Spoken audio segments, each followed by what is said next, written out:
All right, good evening, everyone, and welcome to the final public hearing and regular meeting of 2022. We are getting started at 6:05. Thank you, everyone, for being here either in person or on Zoom. And we're going to go right into our public hearing agenda, which is maybe brief this evening as we only have one item, which is public comment. Mr. Camacho, would you like to speak on what public comment is for everyone to know? If anyone has any issues or problems that they may have that we can during the just to speak instead of everybody calling out, we want to make sure that the public has time to state the issues or concerns that they may have. So we can give you 2 minutes per person or per group, whichever works. So whoever's on there would like to, we're going to give you 2 minutes. We'll be clocking you to make sure. Thank you. All right, please raise your hand if you have anything that you would like to share during the public comment session. I know we had some folks reach out to the board's office earlier today. This would be the time, and Kim will make sure that folks are able to speak. Just bear with us as we get folks prepped. And board members, you're welcome to also share anything that you'd like during public comment as well.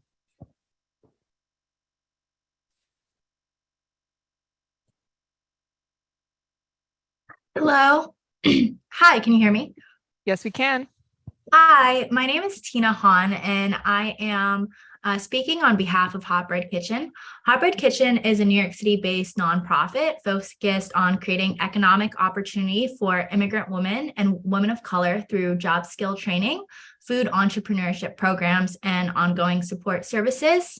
Some of our programs are all free of charge and include stipends for our job placement programs, and include culinary training at Chelsea Market, a 5-week program with job placement, the first course apprenticeship program, which is a line cooked 14-week training, also offered at Chelsea Market, as well as ESOL programs and a small food business entrepreneurship program.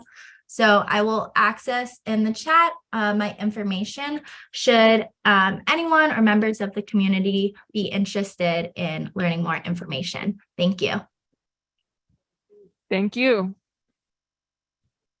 Have a good night and happy holidays. Thank you, and likewise. Yes. Anyone else? This is your chance. Any issues, concerns? Oh, we have some folks. Is that Miss Bennett?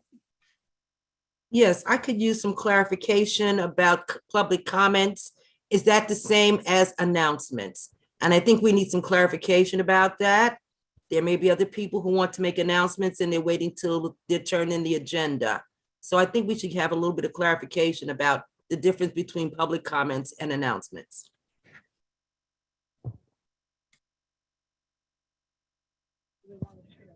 It's any information that you want to share at this point in time. So whether it's a comment about a program in the neighborhood, any information that you want to share, folks have 2 minutes to do so right now. Okay, so in other words, there's really no difference. There's really no difference. Okay, thank you.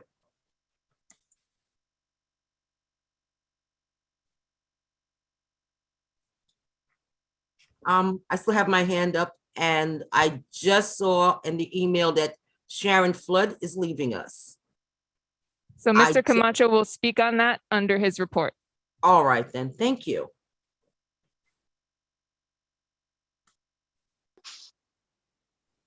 Public comment does not replace announcements. However, someone can make an announcement during this time if they choose to do so. It's really intended for folks that have concerns about things that are happening in the neighborhood. Often throughout the board meetings, we'll hear about different types of issues and folks feel the need to speak on them when we're trying to review reports. This was made intentionally so that we can avoid having to go off on tangents and give folks some space to identify any concerns that they may have, bring to the board's attention any issues. It's just general. If there are no other comments or questions or concerns, we can just move on.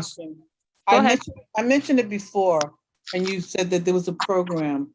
Is there any way to do a PSA or announcement for homeowners who have been stricken by graffiti. It is massive graffiti all along Bushwick Avenue buildings, and it's horrendous. And I feel for homeowners because they may think it comes out of their pocket. Is there any way to do a PSA on this issue, to bring it to the public? So last month during the meeting, Captain Claxton did speak on graffiti issues. Right now can contact the Community Affairs Unit for additional information on the precincts program. They generally work with, I'm not sure if folks are familiar with UGMA and Anita Haynes. They have the Cops and Kid programs. They get the Explorers involved. You can also call 311. The city does have a program where sanitation and the Economic Development Corporation work together to tackle graffiti issues. We're happy to make that information available.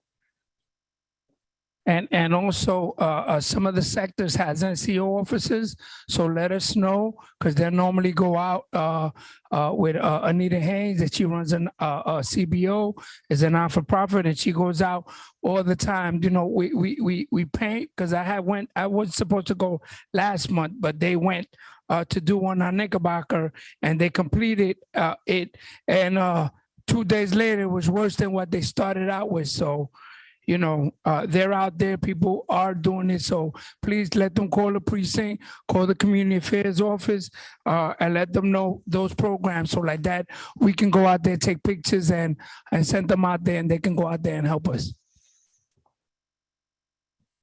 Stephanie?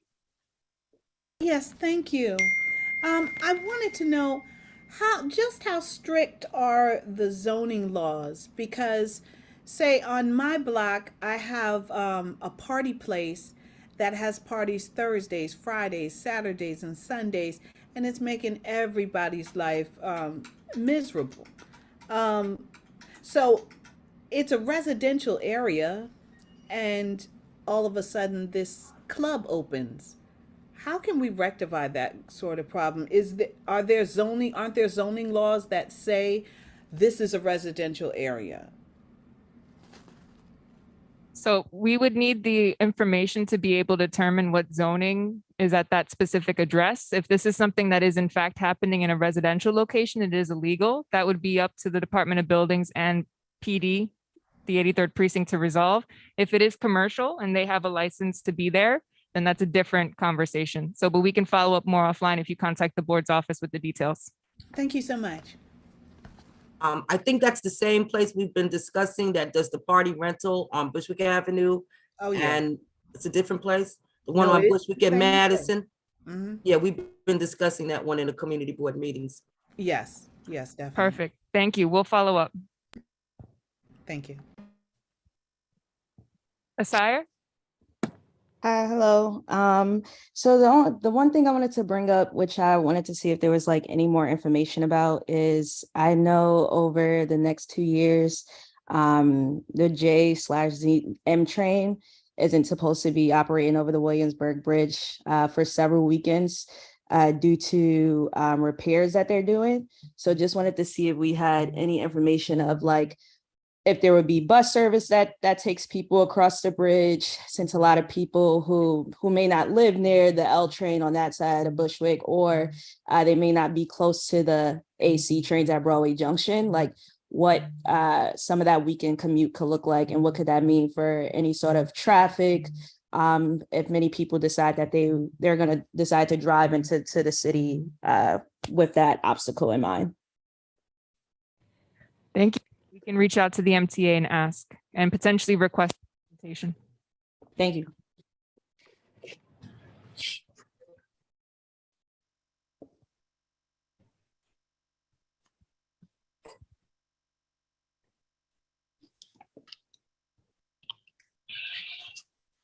You did.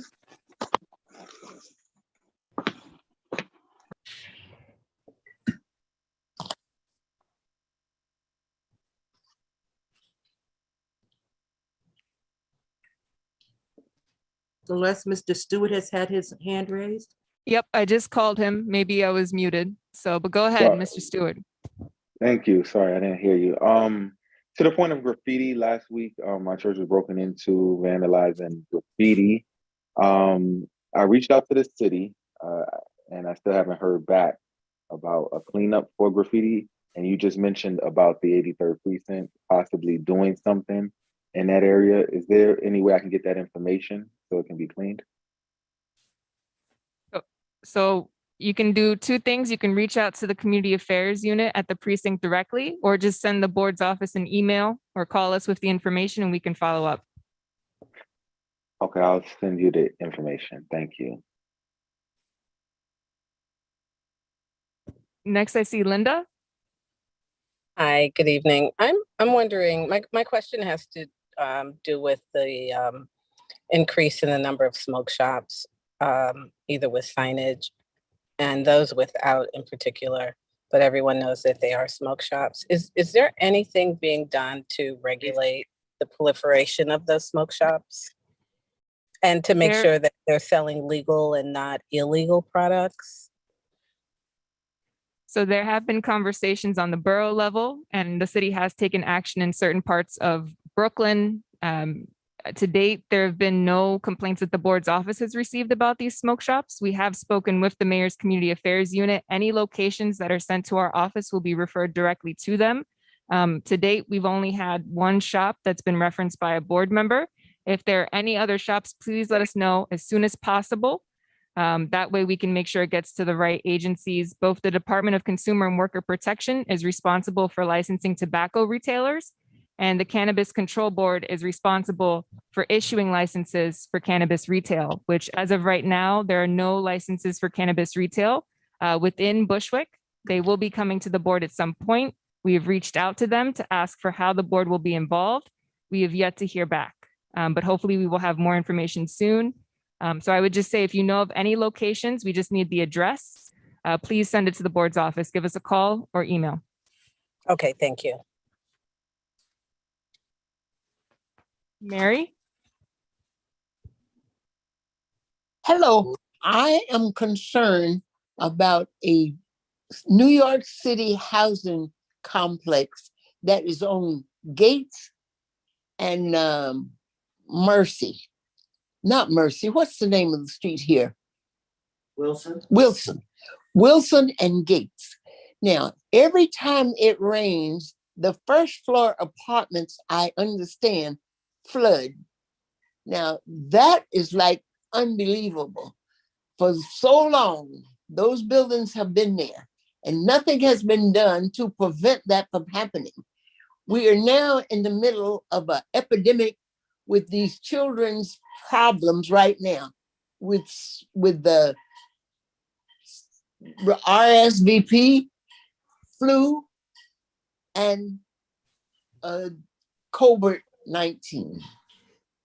Why shouldn't the city take immediate action to prevent conditions rather than wait till the building falls in and hurts people? That's what I don't understand, why this is not a top priority. If every time it rains, these buildings flood the first floor. Yeah, we know about that. I had taken the mayor's one of the mayor's chief of staff came over and they cleared some of the storm drains with the leaves and they cleaned them up.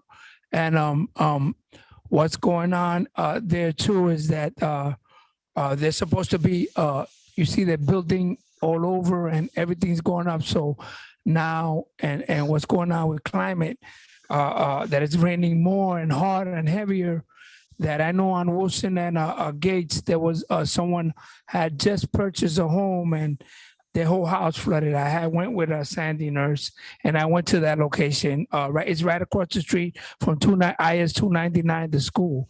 There has been a lot of complaints there, and we're gonna follow up with DEP, and they're supposed to be doing a survey on that location.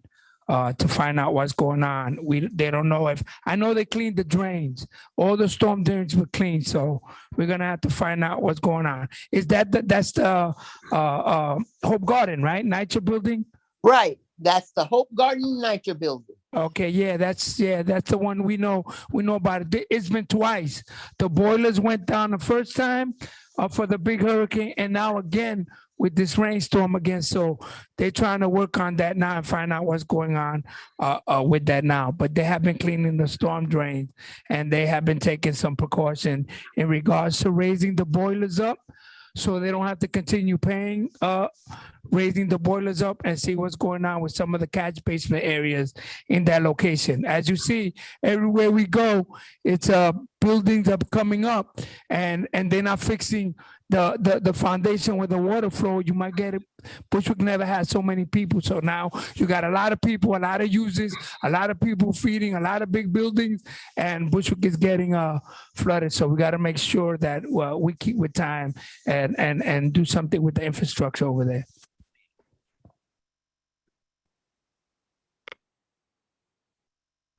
It Joshua has Brown? to be, something has to be done. Thank you, Mary. We will follow up. Go ahead, Josh. Good evening, everyone. I just wanted to alert that there's a common scam going on in Bedford-Stuyvesant and East New York now, to where people are sending fake content on now. Hello? Go ahead. Can you repeat that, Josh?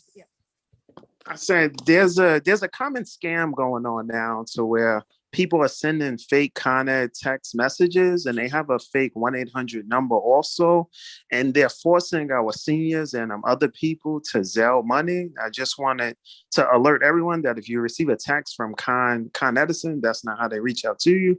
You can find their number on their website. But this scam is happening now in Bed-Stuy and East New York, so that people are zelling the scammers fake money, thinking they're Con Edison and their power is about to be cut off. Thank you, Josh. Joanna? Yes, thank you. I'm calling one first. Has there been any update from Ms. Salazar's town hall that was postponed? Has the community board received any update on that? Yes, it will be Thursday, January 26th at 6 p.m., 422 Central. So you're gonna send an email blast or something to let us know from, I guess our office will be letting the community board know about that. It was included in the newsletter, and we will continue to include it in both of the newsletters prior to that event. And we will send reminders to the board via email as well. And we want the place to be filled. We want the place to be filled because we need a lot. Absolutely. Please, we need everybody to come on out, because the board can't keep complaining and then we got nobody behind us to make sure that we get our complaints taken care of. Thank you. Right. And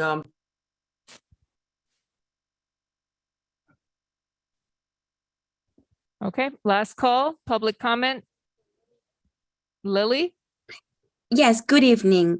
My name is Lily Lopez. I'm an outreach specialist for Night Connects. Night Connects is a program for people with any disability, any age. We connect people to resources and services, or it can be based on people's needs.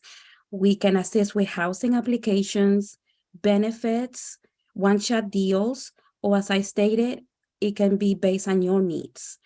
The program is free of charge and is within the 5 boroughs. I shared the material with the board. If anyone has a question, I would also put my contact information on the chat. Thank you so much for the opportunity. Thank you. All right. Once again, last call. Anyone else? Going once? Going twice? All right. Barbara, Oh, go ahead, Barbara. I just want to thank the board, the ones that helped me participate in the Thanksgiving turkey giveaway. I'm gonna blast them out. Joshua Brown and Ann Guiney, they contribute to our Thanksgiving turkey giveaway. We gave away 100 turkeys from the Precinct Council. And we have a master plumber in Bushwick that took 2 families to the supermarket and let them shop up to $200 for their Thanksgiving dinner. So I just want to thank anybody that gave us donations. And we are coming down to the Christmas holiday. I didn't have a fundraiser this year, but I'm going to have a pop-up toy giveaway after Christmas.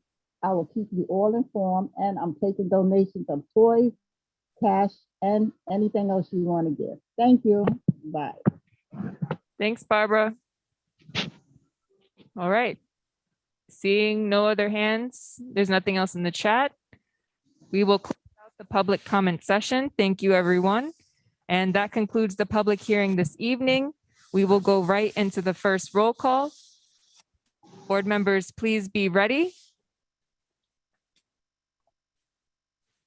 Isa Abney, Present. Stephanie Anderson, Present. Thank you. Grace Aites is excused. Joanna Bennett, Present. Joshua Brown, Present. Raul Brown, Present. Robert Camacho, Present. Melissa Carrera Solano, Felix Ceballos, Present. Andrew Choi, Present. Alvina Davis, Present. James Fitzgerald, Present. Freddie Fowler, Joanna Fuentes, Christopher Graham, Present. Ann Guiney, Present. Jose Guzman, Hadia Harrison, Jose Tanisha- Guzman present. Sorry oh, about that. got you, Jose. Hadia Harrison, Tanisha Honeygan, Present. Barbara Jackson, Present. Cheryl Jones is excused, Virgie Jones, Luisa Jose, Present. Nico Kaplan is excused, Koebe Koti, Present. Cassandra LeVay, Present. Mary McClellan, Here. Imani Mitchell, Present. Desmond Monroe, Sammy Namir, Zuma Navoa, Kyle O'Rourke, Asaya Polite, Present. Gladys Pulia, Present. Raul Rubio, Present on Eliseo your left. Luis. Oh, got you, Raul. Eliseo, Eliseo here. thank you. Milagro Sandoval, got you. Bernardina Shell is excused. Barbara Smith, Present. Maria Soler, Dustin Sonborn, Annette Spellin, Present. James Stewart, Yes. Leo Teneo, Ben Tucker, Jerry Valentine is Tashana Wade, Present. Carlotta Williams is excused.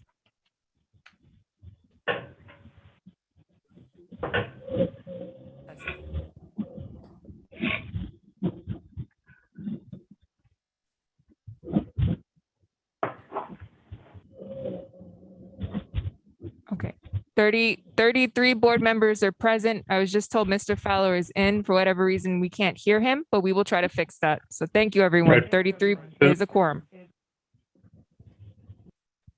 Got you, Mr. Fowler. All right, we will move on now to the acceptance of the agenda. Is there a motion from the board? I make a motion that we set the agenda. Raul Rubio seconds.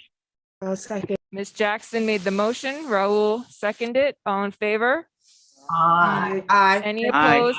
Any abstentions? So moved. Agenda item number 3, acceptance of the previous meeting minutes. Is there a motion from the board? So moved. We need a Jose motion. Guzman approved. So Jose made the motion. Raul Rubio Melissa, seconds. Melissa Carrera seconds. All in favor? Aye. Any Aye. opposed? Any abstentions? So moved. Agenda item number 4, the chairperson's report. Mr. Camacho. Happy holidays, all of you. Hugs and kisses from me and the board. I hope all of y'all have a healthy and wonderful one. This whole month I have been in jury duty doing my civil duty. It's the worstest thing I ever done in my life, but I had to do it. They hit me with 30 days and the judge told me I can only have one day off, which is the 26th. You know why, right? Christmas is on a Sunday, so I get off on Monday. But I got to do what I have to do. On Friday, the 11th, 19th at 6 p.m., I was at the TA meeting at the 85 Palmetto, the senior building there. There's been a lot of problems there with security. They only have in the day, in the nighttime, there's not. And during the daytime, so they're gonna address some of the concerns there. Saturday the 19th from 12 to 4, Knickerbocker Plaza. Joanne, one of the board members, gave Thanksgiving dinners to everybody there in the plaza. Thank you, thank you, thank you. Everybody ate over there. It was nice. Saturday the 19th, Hope Garden turkey giveaway. Thank you, Sandy Nurse, Assemblywoman Marissa Davila, and our senators, Julia Salazar, for taking care of our seniors and giving them that Saturday turkeys and stuff for them to eat. On Tuesday, the 22nd, we had at 11 o'clock, the District 32 luncheon. Sharon and I was there at PS 45. It was a nice turnout. Thank you, District 32 and Superintendent, for inviting us. On that Thursday, the 22nd, Thanksgiving giveaway. Giveaway from 3 p.m. at 3 till 5 at 249 Wilson. Maritza Davila was giving also at her office all day with Detective Rafael Ramos Foundation, and they were giving turkeys out. We were there all that day giving out. On Tuesday, 11/29 at 4 p.m., CB4, we met with our chair from Housing Land, from Economic Permits and License. We met with the Nightlight Commission in regards with the Mayor's Office of Nightlight, in regards and entertainment, in regards to issues that have been going on. Tuesday the 29th, 6 p.m., the Housing and Land Use Committee. On Wednesday the 30th, CB4 District Office Committee. The 12th, December 6th, Borough Hall. At the meeting was a public Banking NYC and Million Trees campaign that they want to do. On Wednesday, the 7th, we had the executive board. On Tuesday, the 13th at 12, a staff meeting. I also received a letter from Sharon Flood, our employee, saying that she had resigned, and I was a little concerned when she sent me the letter that she resigned. I wound up calling her while I was at a jury duty at my break time, and she said she's retiring. So she's putting in her. We want to thank her. She lived in Bushwick many years. Her family since the 60s been in Bushwick. She was employed with us for 20-something years. Thank you for her service. Hugs and kisses. We love her. May God bless her and her family and give her, because she served this community well. Tuesday, December 13th, CB4 Economic Development and Permits. On Wednesday, the 14th at 10:30, District Cabinet meeting. I was on that meeting. I don't know how I got on there, but I got. On the 19th, I was at a Woolhall Cab. Thank you, Chairperson from the cab, Jose Guzman, for acknowledging my presence there. I gave them a couple of things that we need to have Woodhall look good. We don't need all that fencing, but they told me that fencing is going to be down soon, that they're going to fix the roof, and eventually we're going to have Woodhall looking like a hospital, not like a penitentiary. So hopefully that'll get done. And also I gave them a complaint in regards to now when you go and get tested for COVID and you go to one of these MD spots, they ask for medical. And if you don't have, they're going to charge you $50. Some places charge you $50 for the nose, and some places charge you for the testing to take it out. That's $100. Other places charge you $200. So, we're trying to make sure that we don't spread all this thing up, but If we can't get tested, and I don't have $200 or $100, guess what? And I don't know I'm sick. Guess what's gonna happen? So I had told them, they said that there is free to go, no questions asked, no nothing in Woodall Hospital. So guys, line up, go over there, tell them the chairperson CB4 said that they said in the meeting that they have it there. If you have no insurance, that they will take you there. And I have Guzman, I think Guzman is on to verify that, because if not, then, you know, I'm gonna be in trouble. But I know that's what they told me. On Wednesday today, the full board meeting. And thank you guys. And thank you, Ms. McCullough, for being there. I miss you. Love you so, listening to that voice. and we love hearing that. Also, I wanted to let you guys know. I know thank you, Mr. Camacho, for investigating this. But if we were not on Bush near Gates Avenue, if we was on the Upper East Side, they would do more than just clear the drain. Because if clearing a drain don't work one time, it ain't gonna work for the next bigger storm. Ms. McCullen, I'm gonna follow up and make sure that when I do, I go up there and go visit you, because I know where you live, okay? Also, I wanna share something. I have gotten a call while I was at jury duty, and on my break, I picked it up and someone left me a voicemail that Miss Button, everybody remember Miss Button, 85 Palmetto. I had a senior, she was a senior, she was a school teacher in Bushwick, and she was downsided from Hope Garden, and I fought Hope Garden. They brought her to 160, and I fought for Hope Garden to keep her in our senior building in 85 Palmetto, and she was there. She went to North Carolina to visit her family that she has there, and she passed away. She's 85 years old. I went to her. I saw her. She was so happy. She passed away. So our hearts and prayers go out to her. I had spoke also to Miss Annette Spellings. And she didn't even know, and she called her sister, and we found out. It broke my heart, but God keep us in our prayers, and thank you for her helping Bushwick, and I hope that her life here, and she was wonderful, because when she called me that she had this problem, she called me from North Carolina. She told me she was sleeping in her sofa, and her kids had no room for her. So I had brought her home, and I wanted her to spend the remaining of her life here. So I just want to make sure that our seniors are well taken care of, and make sure that we take care of our seniors, because that's the ones that brought us here and gave us. I know a lot of our old timers are leaving and moving out, but you know, we need. Bushwick has a story. It's just ain't a place to go with. And there's a history here, and we can't forget about the past and only remember about what's going on. We had people that fought hard in this community when nobody wanted to be here. So I just want to give her a thank you to her, because she was an educator here, smart woman.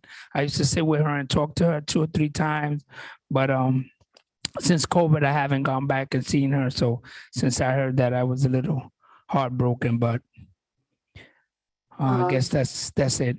Camacho, just so that you know, so that everyone knows, she went to spend time with a family for Thanksgiving, and she died Thanksgiving Day. So she was an asset to this community, and she is going to be missed. We ask that everyone just say a prayer for her.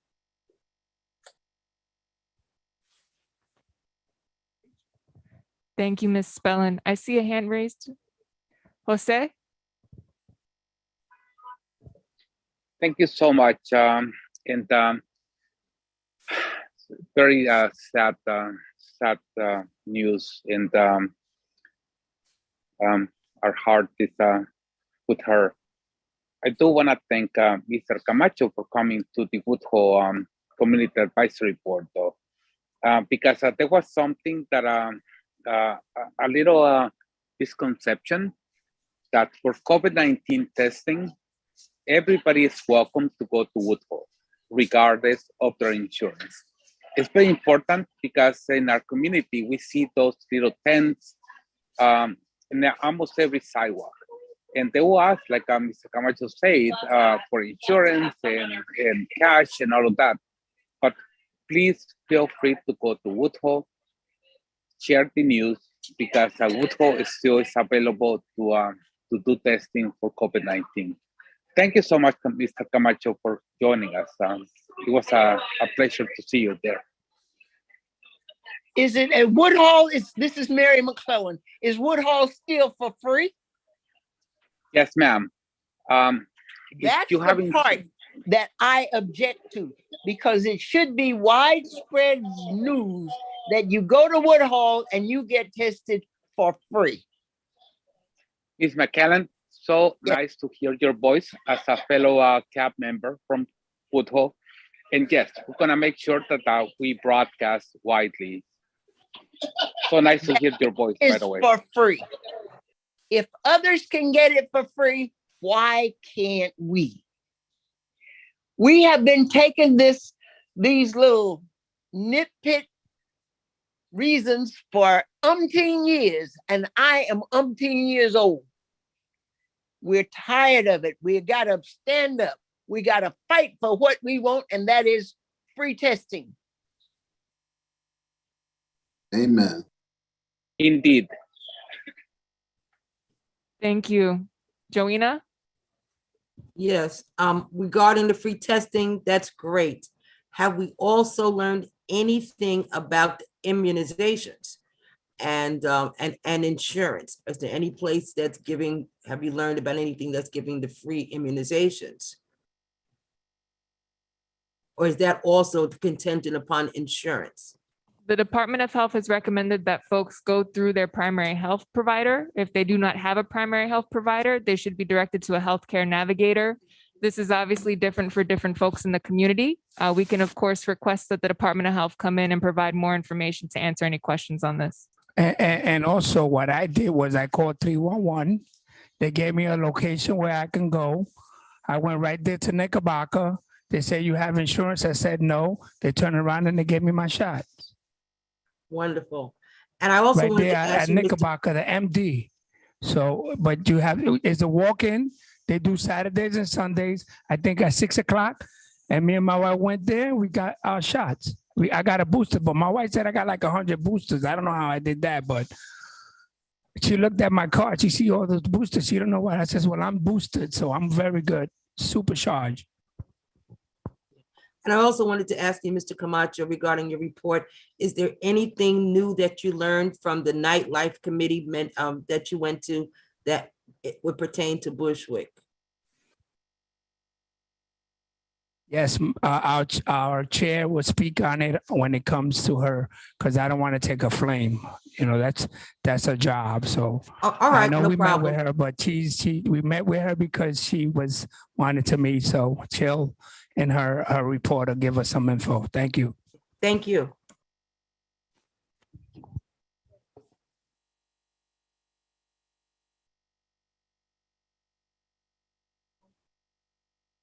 Okay, so Fran dropped a question in the chat about the information from Woodhull, requesting that any documentation, flyers, notifications can be shared with the council member's office. All right, last call, questions for Mr. Camacho's report? Going once, going twice. All right, we will move on to the introduction of elected officials or representatives. Please raise your hand. And remember, name and contact information only. Elected officials and representatives, this is your time. Please raise your hands. Lacey? Hi, everyone. My name is Lacey Tauber. I'm here from the Brooklyn Borough President's Office. I will have a more thorough update for you later, but for now, I will drop my contact information in the chat. Happy holidays. Thank you. Juan?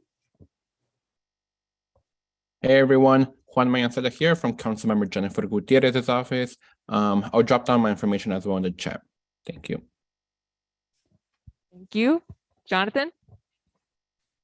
Good evening, everyone. Bring greetings from District Attorney Eric Gonzalez. You can always reach us at our Action Center at 718-250-2340, and we're located at 350 J Street. And I'll put my contact information in the chat. Thank you. Thank you. Seeing, oh, Fran? Hi, can you hear me? Yes. This is Fran from Councilmember Sandy Nurse's office. My phone number is 646-793-1119. I'll also drop it in the chat. Just wanted to say hello to everyone. Happy holidays.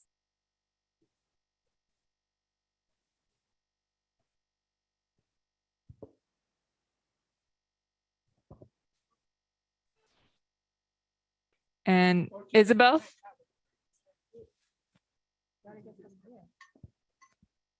So Carlos or Isabel? I was told Isabel is on. I know we have someone from the senator's office, whoever is on.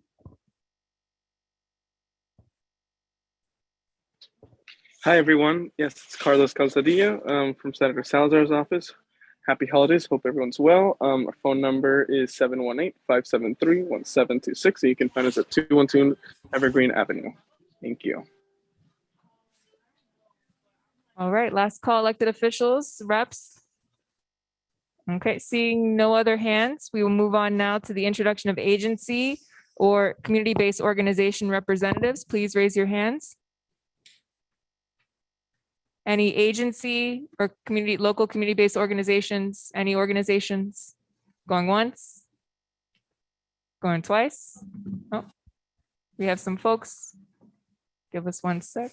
Cassandra? Name and Yes. contact info only. Yes, my name is Cassandra Brown. I am the education director for the Bushwick Star. My contact number is 646-363-5274, and I'll drop it in the chat. Thank you so much.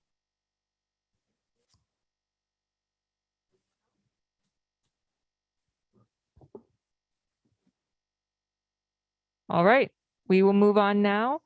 The commanding officer of the 8-3 precinct did reach out and let us know that they wouldn't be able to attend, as this evening is their holiday party. They did send greetings to everyone and will hopefully be joining us in the new year.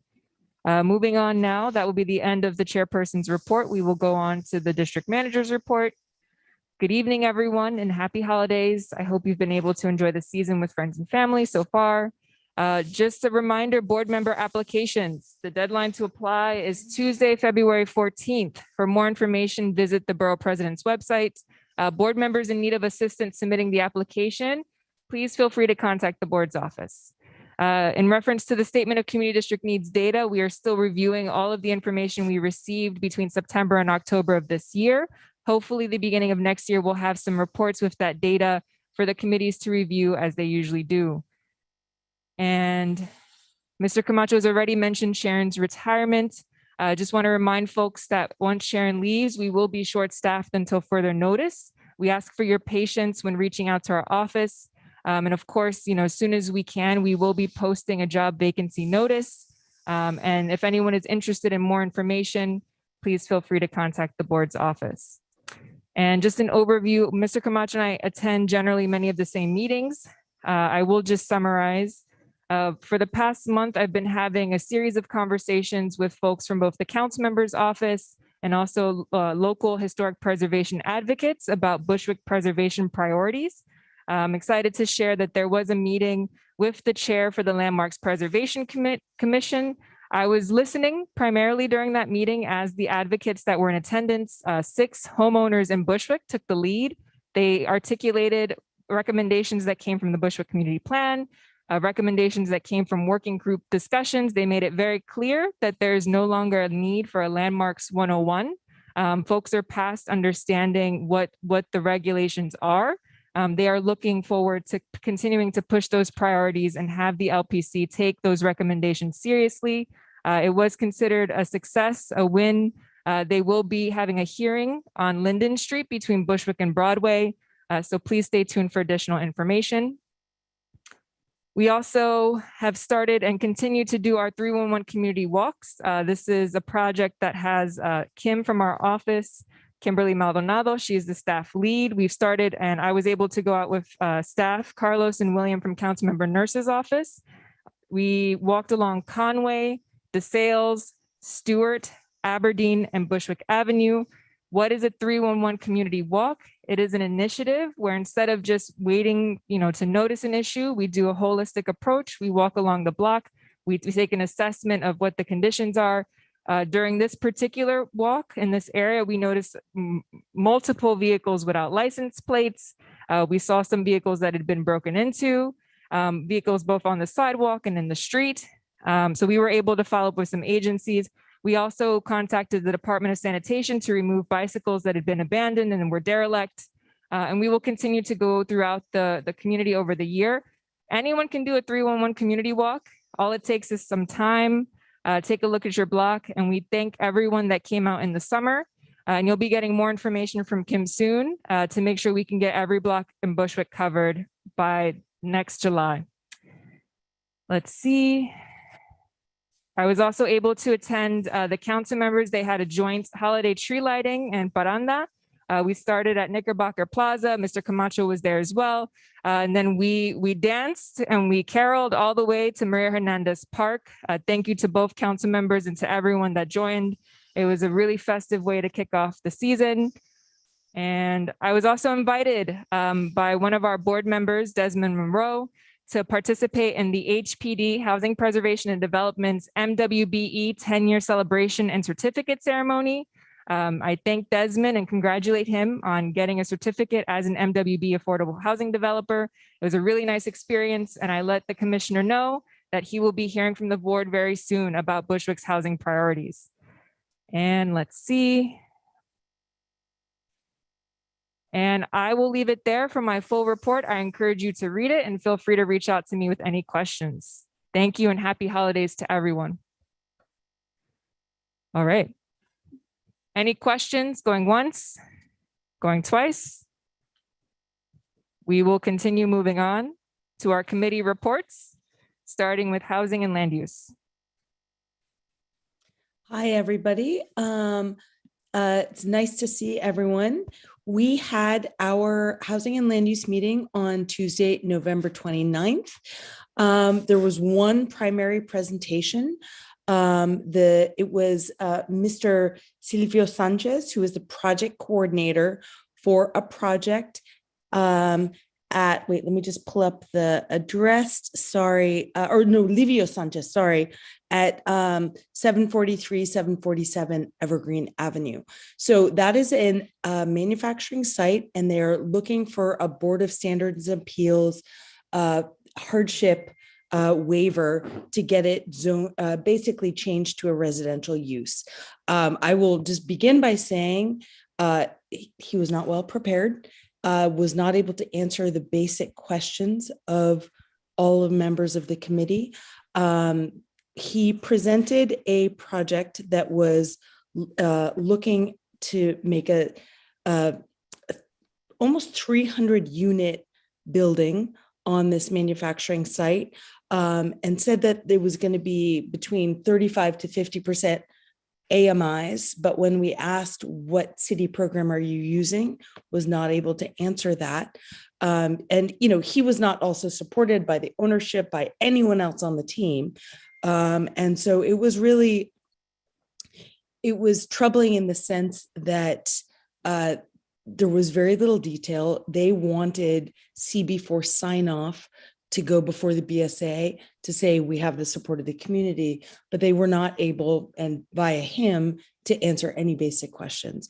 When they had also sent the pro forma, their economic sort of underpinnings of the project, and Desmond Monroe was able to look at that and say, these numbers don't work out. These are not the numbers that in the affordable housing development community, we understand. These are not construction costs that are realistic. These are not financing costs. So I think it was a real red flag for a lot of us that there was not, that he wanted to be able to promise us a lot of stuff that they couldn't answer basic questions about the nature of the project. So that was a real issue. The the meeting notes are great. They're very straightforward. They're bullet pointed. I suggest everyone read them who is interested in this. This is also a site that came before us at least once over the last several years. Also, a different developer and had been working with community members and neighbors, including Ms. Romney and Mr. Barnes, and had gained support of people in the community, but that project fell apart for a number of reasons, it sounds like. So we are looking to, we will follow this. We are not going to support, this was informational, but I don't think based on what we heard, the Housing and Land Use Committee would be able to support anything at that site based on the lack of information in that moment. So you can see all of the questions in the committee notes. They're basically, they're all there. They're terrific notes.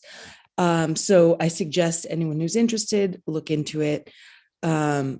Then there was some old business. Mr. Paul Kersner from CB5, or who lives in Ridgewood, he basically walked us through their whole historic preservation process, journey, whatever you want to call it.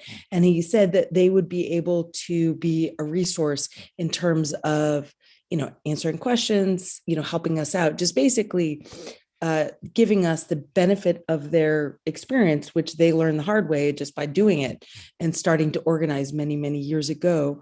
And because that is really starting to pick up some steam in Bushwick, especially around Linden and parts of Bushwick Avenue. So that's super exciting. For new business, the Rheingold rezoning, which everybody knows, the big building, there's supposed to be some public space there. And Celeste has been really incredibly persistent in making sure or asking why that is not public, because none of it is public, and that was part of the deal. And so did not get an update. And then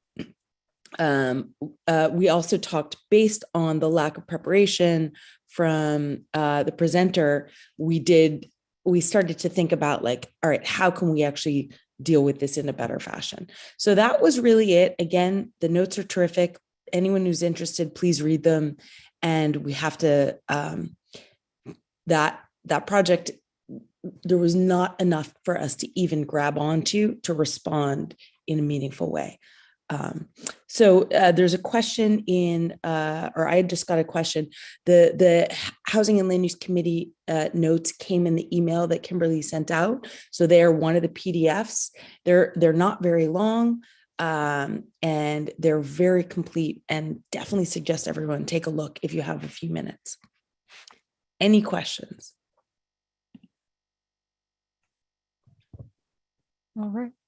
Thanks, Anne. I also just want to thank Ben and Christian for their help. So I was unable to take my usual notes just because of a logistical situation in the office. The notes were phenomenal, saved me like the fastest housing and land use report I've ever written in my life. So thank you so much for that. And just a quick update on the Rheingold public, or the privately owned public space. We were informed, I believe Ben went by the area and was able to see that it is under some type of construction. So hopefully we'll get an update, whether from city planning or directly from a property manager, someone that's affiliated with the development. We will certainly get that to the board and the public as soon as it's received.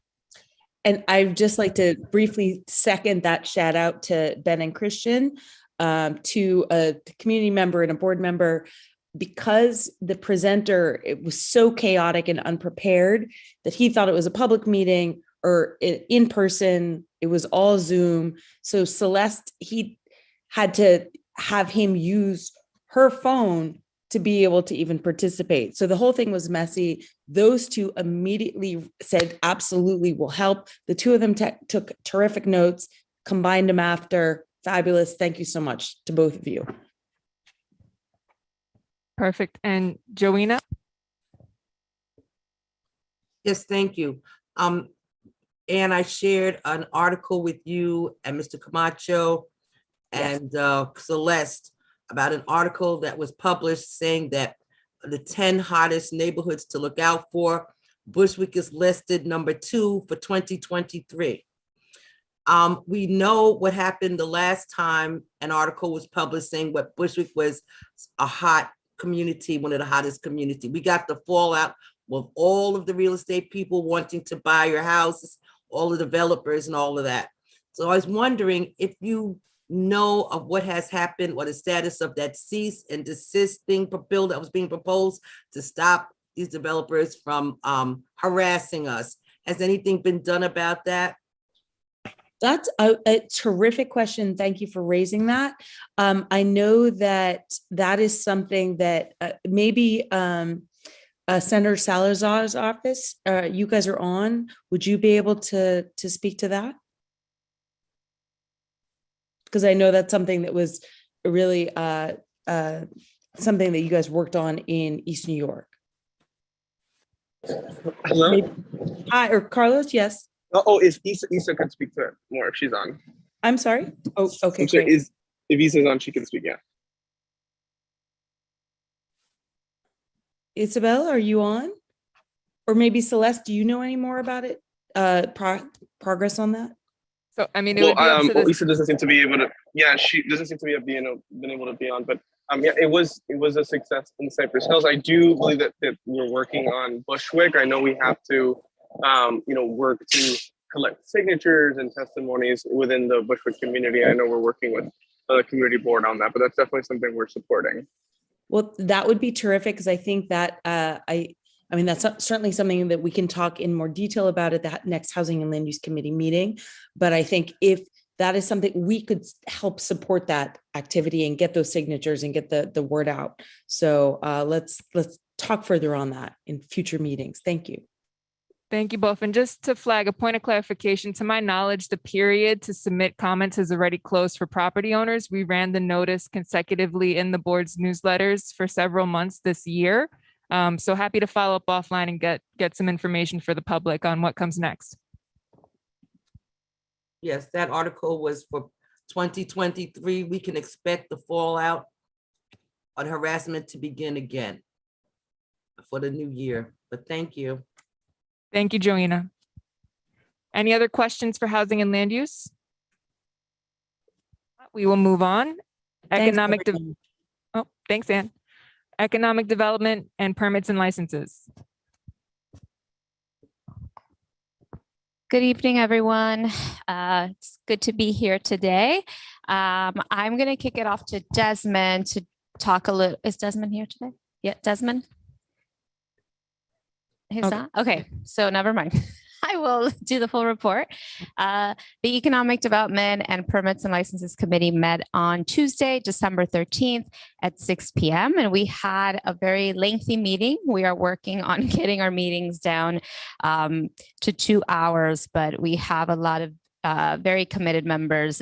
So the first agenda item that we had was an update around the community engagement partnership with Riseboro. So we had a presentation around the small business services, the Neighborhood 360 program, and just really gave us top lines of what their overall goals were for Bushwick and what community engagement and support they'll be, providing us while they are starting and kicking off this program. So just want to say that the program's goals are to address specific needs and opportunities of commercial districts through economic development initiatives, grow organizational capacity through direct investments in staff hiring, participation in mandatory monthly SBS grantee meeting and gatherings, and to encourage participants and community-based organizations to assist in both short and long-term revitalization and to build a robust commercial revitalization programs and just not one-off projects. So really excited for the development of the Neighborhood 360 program. They did commit to monthly report backs to the committee, which is pretty aggressive and ambitious. So we are excited to continue to deeply work with them. They are looking for volunteers in the neighborhood, in the community board to come in and be a part of this. So if you're interested, please get more information from Celeste or Kim, and they will be following up with us in 2023. And now to to the fun stuff, to the licenses. So first up, we had Tipsy Bean LLC, cafe looking for a beer and wine license located at 124 Irving Avenue between Hart Street and DeKalb. They are a bar tavern. They are a cafe space with a cocktail bar option in the evening, and their intended alcohol hours are stated as followed: Monday through Wednesday from 7 a.m. to 12 a.m., Thursday through Saturday from 7 a.m. to 2:30 a.m. and Sunday from 7 a.m. to 12 a.m. Their outdoor space will be operating Monday through Sunday from 7 a.m. to 10 p.m. We did inform the establishment of our stipulations of no amplified music outside, no alcohol sales past 12 a.m. on Sundays, and all outdoor spaces must be closed by 10 p.m., which the owner agreed to. And they are also, the business owners have conducted outreach to neighbors, and we did encourage them to get in contact with the 83rd precinct just for any, any reason that they might need some support. And then also they will not be participating in the open restaurants program. And we did encourage them to post any job postings on the Bushwick's jobs board. And we invited them to join us here today if they wanted to say a few words, but pretty straightforward: cafe, beer and wine license. Next up, we had El Burro Mexican Grill Corp. at 324 Sedam between Irving and Knickerbocker, looking for a beer and wine license. This establishment is a restaurant, and they have been operating for 5 years. This is that Mexican taco place that you all might have seen at the corner of Maria Hernandez Park. So it's been around for a very long time. They're looking to increase revenue by adding beer and wine to their menu, and their hours are as follows: Monday through Thursday from 10 a.m. to 11 p.m. and Friday through Saturday from 10 a.m. to 2 a.m. and Sunday from 10 a.m. to 12 a.m. There's no outdoor space, and they did talk to us about updating their hours, but I don't believe they submitted any updates. So the recommendation would be for the hours presented to the board. And we did inform the owner of our stipulations of no sales of alcohol past 12 a.m. on Sundays, no amplified music, and outdoor spaces must be closed by 10 p.m. And also encourage them to get in touch with the 83rd precinct, get to know their NCO, as well as posting any job opportunities on the Bushwick's jobs board. That's it for that business. And then we also had Antojitos Marineros at 1625 DeKalb, looking for a full liquor license between St. Nicholas Avenue and Wyckoff Avenue. This is a restaurant establishment, and they are opening a Mexican seafood cuisine in Bushwick, and their hours are as follows: Monday through Saturday from 7 a.m. to 2 a.m. and Sunday from 7 a.m. to 12 a.m. Outdoor spaces will be operating Monday through Sunday from 7 a.m. to 10 p.m. And they did update their hours to reflect our stipulations on the 13th of December. And we did inform them, of course, of our stipulations of no sales of alcohol past 12 a.m. on Sundays and outdoor spaces being closed by 10 p.m., which they agreed to. We did encourage them to get in contact with their NCO to support any nonprofit organizations in the community that they, want to get involved with, as well as posting any job opportunities on the Bushwick's jobs board. And then we also did remind them that they do have, if they had any interest in the open restaurants program. But other than that, they were, a restaurant looking for a full liquor license. And were amendable to all of our stipulations. So just a reminder to everyone on the call, we have been submitting this month. We started to submit our stip sheet beforehand, before the meeting. So all of the establishments know once they're in our meeting and aren't caught by surprise by our hours, by our stipulations when they come into the space. So it's been helpful because it's really helped sort of guide the conversation. So that way we're just sort of getting through, what we're asking of them and how we can work together and meet in the middle. Next up, we do have 613 Bushwick Avenue, LLC, located at 613 Bushwick Avenue on the corner of Bushwick and Jefferson. It's the former Shell gas station. So if you're all familiar, and then there's the gym right across the street, the former gym that turned into condo living space. So this establishment owner does have establishments in Bushwick and in Williamsburg, and has been pretty active in the community, and very, open to working with organizations, with us. They were at the interagency meeting during the summer, and their hours are as followed: Monday through Wednesday from 4 p.m. to 2 a.m., Thursday through Saturday from 4 p.m. to 4 a.m., and Sunday from 2 p.m. to 12 a.m. They do have an outdoor space, and it's a multi-level floor establishment. So they, I believe, have 2 floors and then a rooftop. So the outdoor space will be operating Monday through Saturday it's just Monday through Sunday from 4 p.m. to 10 p.m. So the business owner has installed a sound wall for the rooftop and continues to work on soundproofing the spaces. It is a very large project, which I know creates some concern and for all of us here, but he has been doing a lot of work with the soundproofing, as well as ensuring that there is no amplified music on the rooftop. And we did, of course, inform and remind them of our stipulations, which the owner agreed to. And he has good communications with the 83rd NCO. And he will not be applying for the open restaurants program, and he will be offering any job postings on the Bushwick Jobs Board. So just want to sort of paint a picture for everyone in the meeting. This is a very big establishment. They do plan to have some food trucks outside to serve the community, local food trucks. They are working with some folks at the Ridgewood Beer Garden. I've never been, so if anyone knows that place, maybe it will be very similar to that. But they are working very closely with folks there just to make sure that they're running their business respectfully in the neighborhood, and are also aware that the area that they're in has a lot of foot traffic, and the fact that, it could be problematic, and are pretty aware of the location that they're in.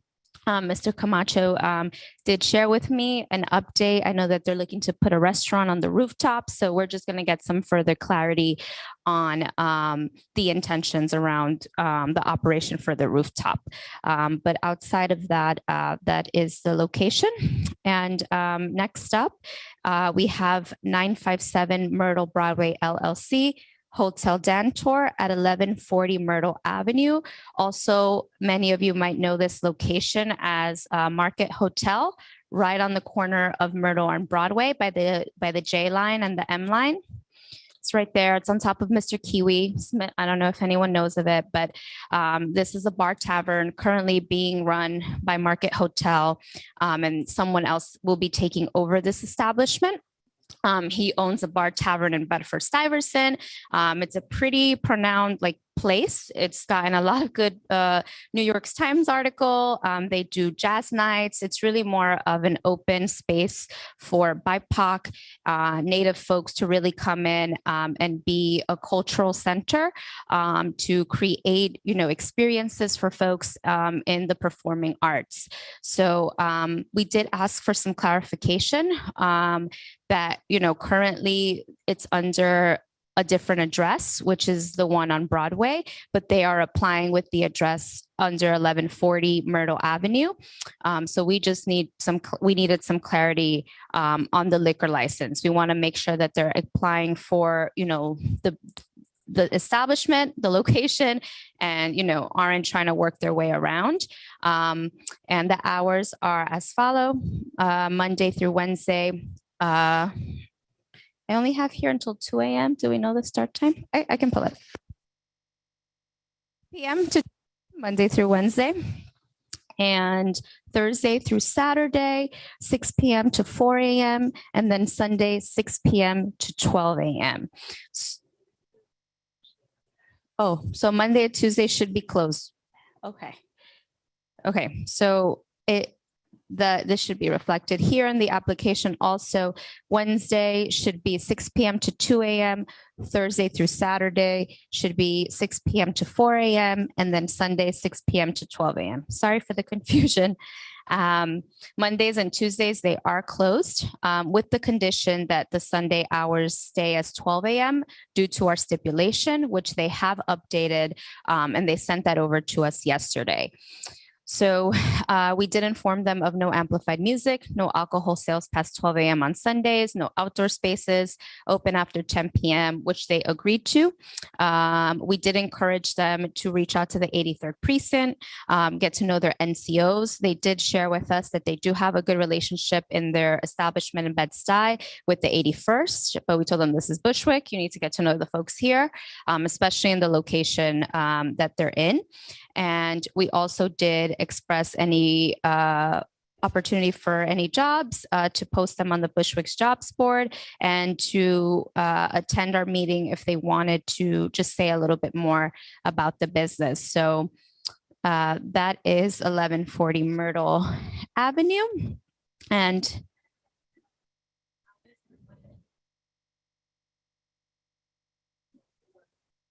okay, thank you. Yeah, I was reading it. I was reading it correctly. Okay. So they submitted updated hours with Monday and Tuesday on there as well. 6 p.m. to 2 a.m. Yeah, I was reading it correctly. So next up, we do have Singularity Cupboard LLC at 10 Cooper Street, a temporary retail permit. Establishment received full board approval in December of 2021. So they were just looking to come to us to apply for a temporary retail license, and the hours of sales of alcohol hours will remain the same, 7 days a week, Monday through Sunday from 2 p.m. to 12 a.m. And the CB4 office did follow up with the 83rd precinct regarding complaints and issues, which they had no objections towards. And we did share the Department of Consumer Workforce Protection and NYC and company notice with the committee. So that sums up my report. I know it was pretty long. We did spend a really long time in this meeting going through two of the businesses because, as you know, we want to make sure that we are doing our due diligence in asking all the right questions and making sure that we are preserving the quality of life for our neighbors and that we are doing the right thing on behalf of the community. So if anyone has any questions, I'll leave it there. Yes, I just Yes, Annette wanted. Spellin, I have a question. Go ahead, Ms. Spellin. Are these presentations being made to your community, to your committee by the owners or representatives of these establishments or their attorneys? That's a great question, Ms. Spellin. So we have a very strict rule in our committee that we do not allow any lawyer to speak. They can be there, they can introduce themselves, but we want to hear from the owner or the active manager that will be the point person on site for the business. We do not want to hear from lawyers. We don't give them an opportunity to speak because they are not the ones running the business on a day-to-day. Thank you. Question. Really? I just have a question. Because 3 of the establishments are right there, right by my house. Can you clarify how these establishments do outreach efforts to the community? That's a great question, Melise. So every establishment that comes to the committee needs to have a posting in the front. I'm just going to hold it up. I don't know if people can see it, but it's a posting that informs the community of the meeting when anyone can come in and voice, any concerns or any questions about the establishment. And they have to do this with a pretty good window of time before we have our committee meeting. So that's their way of communicating with the community. And also they should have been doing community outreach to their neighbors because we do ask them of that. And the posting is just proof that they're actually being, public about the meetings. And the petitions, some people do provide us petitions, really good establishments bring us petitions with signatures, with addresses that are nearby the establishment. Not everyone does that, but that is something, you know, that we can also continue to encourage.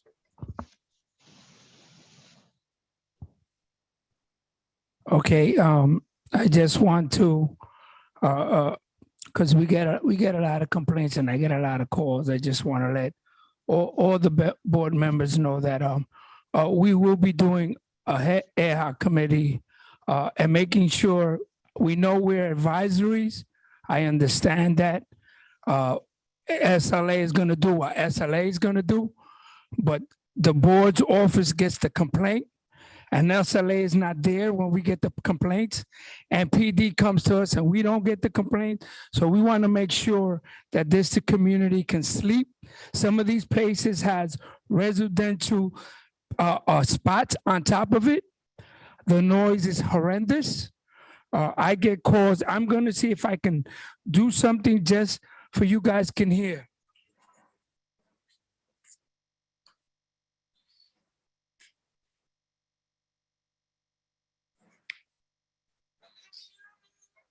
My baby's up at this time because of all the noise that's been going on outside. And after calling 311, the firemen came, had to get all these people out. Like, this is all the time, every weekend, inconsiderate people.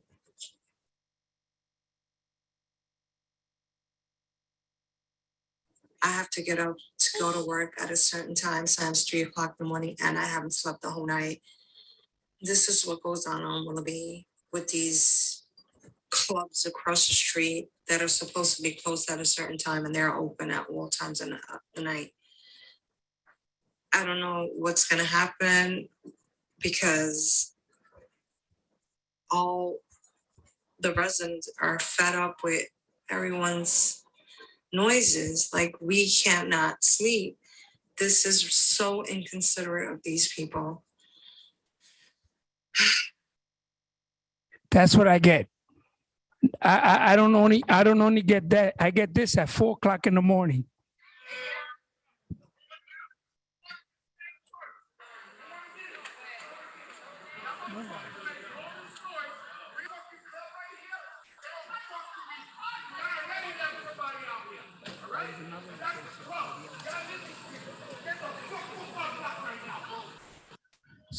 So that's what we get, because they close at 4, but people don't leave the area until about 5 or 6. So it's the next day. So we really need, then they come to the board and they say, I do the math. The math doesn't, the numbers doesn't match. So the more hours I have open, the more money I can make. No, then we don't sleep. So we need to do an ad hoc committee across the board for the new year. This is the hour, this is the time, and if they want, SEL wants to give it to them, then they give it to them. We know that when we get this call, to call all the elected officials, to call the senators, to call the councilmen, to call the assemblymen, to call the mayor's office and let them know that the people in this community can't sleep because they got outside people coming in here making all this noise. So that's what we need. We know we're an advisory. We're gonna do our due diligence. Hopefully next year we're gonna do an ad hoc committee, and this is what I'm imposing that we do, because 4 in the morning, Wednesday is Thursday, and they don't get out to 6 or 7. So that's a work day.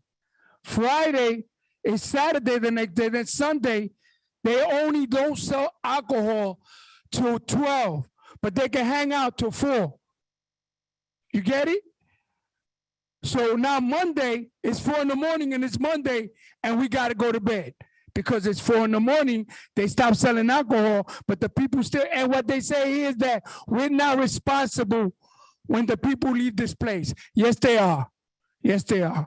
If they're walking in our community and they're going on the train and they're going, they are responsible to make sure they get security and make sure that they leave, because there's residential people on top of these houses. So that's that's what I want to. Can I interject? And I know people probably have questions. But I do want to mention that we do have a rigorous process that we go through that we uniformly approach every business with. Now, if people are doing things that are illegal and if people are behaving outside of sorts, and I know with this particular location, it's one location that has had multiple complaints. We've had Assemblywoman get involved. I do believe that, we've done everything we can on our end. And I'm also proposing to have an informational call next year to let everyone know what actually happens. What are our stipulations? Because I don't want misinformation to get lost on what we do or how we conduct these meetings. This is why we spend so much time, and we shouldn't be spending this much time, but we do because we care, because it matters, because people are coming in, because they're trying to get away with things they shouldn't be getting away with. So I just don't want us to get I 100% understand, but I also want us to know that there's process and that we also should be informed with the correct information and continue to do this work together because we're all in it here for Bushwick. We all have the same interests. But I just wanted to say that that's my offering for next year. I talked to Celeste about it. Let's do an informational for folks so you all know what actually happens in those meetings, how they're run, what we're asking, and what that looks like. Not only that, because what happens we're having here is a bid war. If I had a grocery store and I can't maintain my grocery store and the rental goes up, now it's no longer a grocery store. Now they make it a restaurant and a bar, right? But if we limit those hours and the money isn't there, then maybe they can work with the people that can rent these places and put a furniture store, clothing store, the way we have it. That's why we need to limit the hours where they see if I own a building or I have a storefront and I know that a bar is going to get me more money, I don't need the grocery store anymore. Because now I can go to the board and say, well, guess what? They're going to give me X amount of hours, 40 hours, and it stops them from doing that because now we can get kids stores, a candy store we can get, because now people can come back and afford rent. CBOs can rent some of these places, because if I'm an owner and I know I'm going to put a club in the restaurant is not making money, or the candy store or the storefront, they're changing them into clubs. Broadway's turning into clubs. All right. So I see it, and I've been in Broadway since all my life. I lived on that side, and we had shoe stores, buy right, all the stores. Now it's all going to be clubs. And we got a school next to there. We need businesses. We need stuff to come back. We really do. We having babies, people having stuff. Get back. Clothing. Look at Knickerbocker, how beautiful. What they're going to do. All those big stores are going to change that and go be restaurants now and stores and clubs. And the one on Bushwick Avenue, he's insulated, yeah, but he has outdoor dining and all that noise is going to go all over the place. So what's the sense of he's insulating inside and outside they can hang out? And there's a car parking garage that he could put all the cars and people can go in there. The first thing I told him in 13 Bushwick Avenue is, so if I take my car and he has all those trucks, he said he's going to have food trucks outside, and I take my car and I park there and I have my music blasting. Is he going to tell me to stop playing music? No, it's a parking. It's not separated. It's not closed off. So it's going to be a problem there. So get ready. I just letting y'all guys know, this board and this community know, because when Celeste get the call, you can't say I'm going to bring the tape back and say I never told you. And don't blame the community board, because all the time they're blaming us. It's us passing the thing, and I get it from all some of the elected officials too, yelling and screaming at me. The board, we don't do none of that. We're advisory. This is what we advise. This is what. But the hours really need. It can't be 4 in the morning, because they don't leave at 4 in the morning. And I can show you videos and take you to places where they don't. Question. Go ahead, Barbara. 2 questions or 2 different locations. That location that's going to have the food cart outside his establishment, is he going to be having liquor in them food carts outside his establishment? And the other place on Broadway is 2 different addresses for the same location. Because if you go I just in got one, the, sorry, ahead. Barbara, we can't really hear you, but I got liquor and food trucks. There will be no liquor in the food trucks. That's illegal. that's illegal, but I'm quite sure it's gonna be, somebody's gonna have to monitor that. And it shouldn't be, he shouldn't be, that's like having two properties. He's gonna be making money on both places. It's the same owner. And the other place is on Broadway, where it's one location with two different addresses. You go in one door and you go through the property and you come out on the back side, it's the same property. Barbara, those are some good points. But the food trucks are in partnership with local food trucks in Bushwick as well as Ridgewood. So they are working with folks from the community to work with them. They're part of multiple task force in Williamsburg and North Brooklyn. So I don't believe that they'll be doing anything, outside of what they should be doing with the food trucks.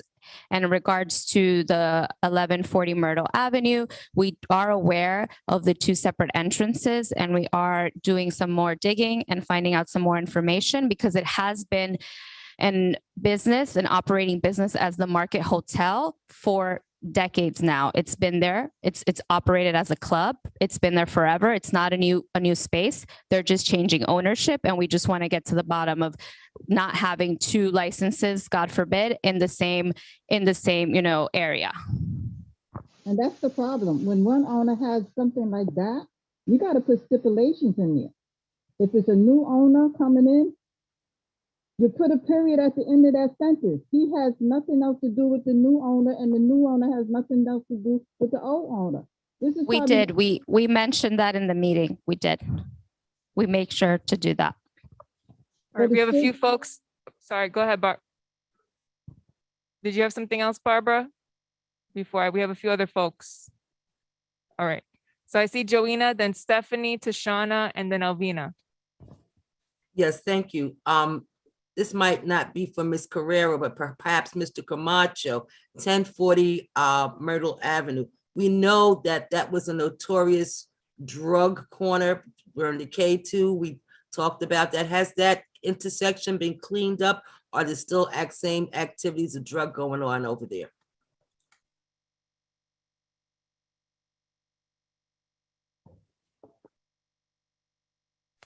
Mr. Camacho just asked me to answer Joanna. So as far as we know, there are no issues with, you may be referring to the K2 epidemic that was there, I would say probably 5 years ago. We have yet to hear about K2 resurging in that area, but we do know that there have been issues with local smoke shops that's been addressed. And then if we look back to when our current borough president was also our city council member, they did a lot of work specifically at Myrtle and Broadway in regards to public safety.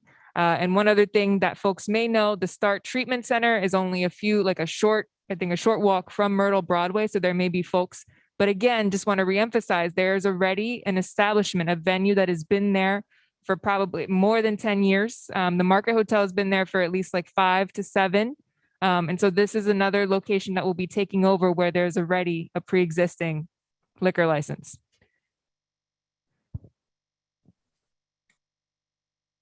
All right. Okay, Stephanie?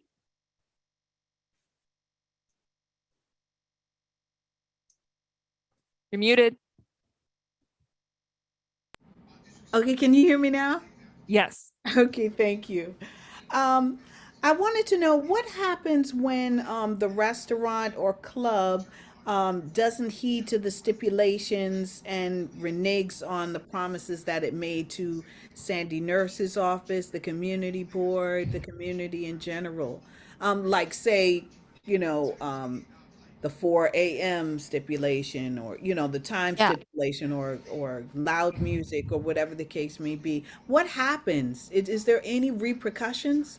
There is. So there's a fine, and there are multiple fines that can happen that can actually hurt the business and the owner's pockets. And eventually, if you get enough fines, they will remove your license. You will not be able to serve any alcohol at your establishment. And the hope is that we don't have people, who are going through that process. Ultimately, we do get 311 reports from the 83rd whenever a license does come for renewal. So if we do have some bad actors that do have, let's say 311 calls, have complaints, then we know who they are. But, we've gotten much, much better about our stipulations and rigorous about, the questions questions that we asked, that we haven't really seen a ton of, complaints coming in that are being, highlighting any businesses that are not doing what they should be doing, but it does hurt their pocket. They do get fines, and some big fines, depending on what it is, And that's and not eventually could pull their license. And that's not exclusively just for the liquor license, right? I mean, it could be noise and things of that sort, right? Yeah, with all complaints, because it goes to the 83rd and then it comes to us, the 311 complaints. Oh, okay. Thank you. Welcome. Takes forever for that to happen. Yep. Tashana? Hello, everyone. My question goes back to the meeting of having some kind of uniform information packet or something about stipulations. I felt that at that meeting we did not look uniform. We had different posing ideas, and as we are, going back and forth about who should get 4 a.m., who should get 2 a.m., I just believe that something should be put together where we can know, okay, so restaurants and bars can stay up to 2, and they may be able to stay up to 4 Thursday, Friday, Saturdays, and so we could all have a consensus and look more uniform. Thank you. Tashana, we do have a uniform process, and I think it's going to be helpful for January and onward that we have, a rubric that we're basing off of to make these recommendations, because there was some misinformation in last month's meeting. We're all getting, very emotional about these things, as we should, because we deeply care. But I think it's important for us to know what that rubric is and what we're guiding ourselves off of, which is going to be important, and we will have that ready starting in January onward. So thank you for that. Just one. Go ahead, Sean.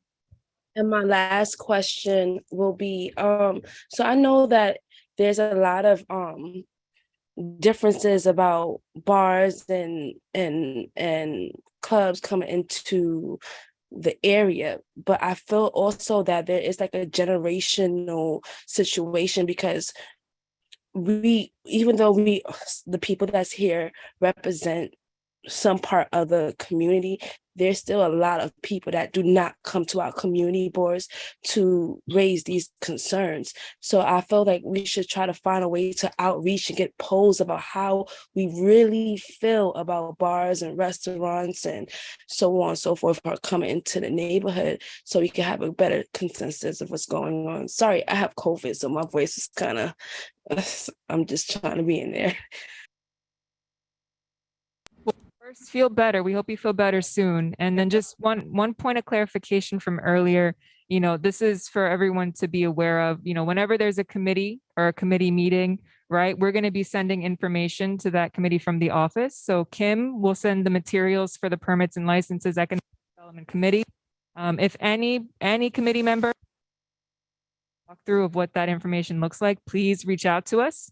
We're happy to provide it, even if it's in advance of the meeting. If you need us to help you go over the material, we know it can be a lot.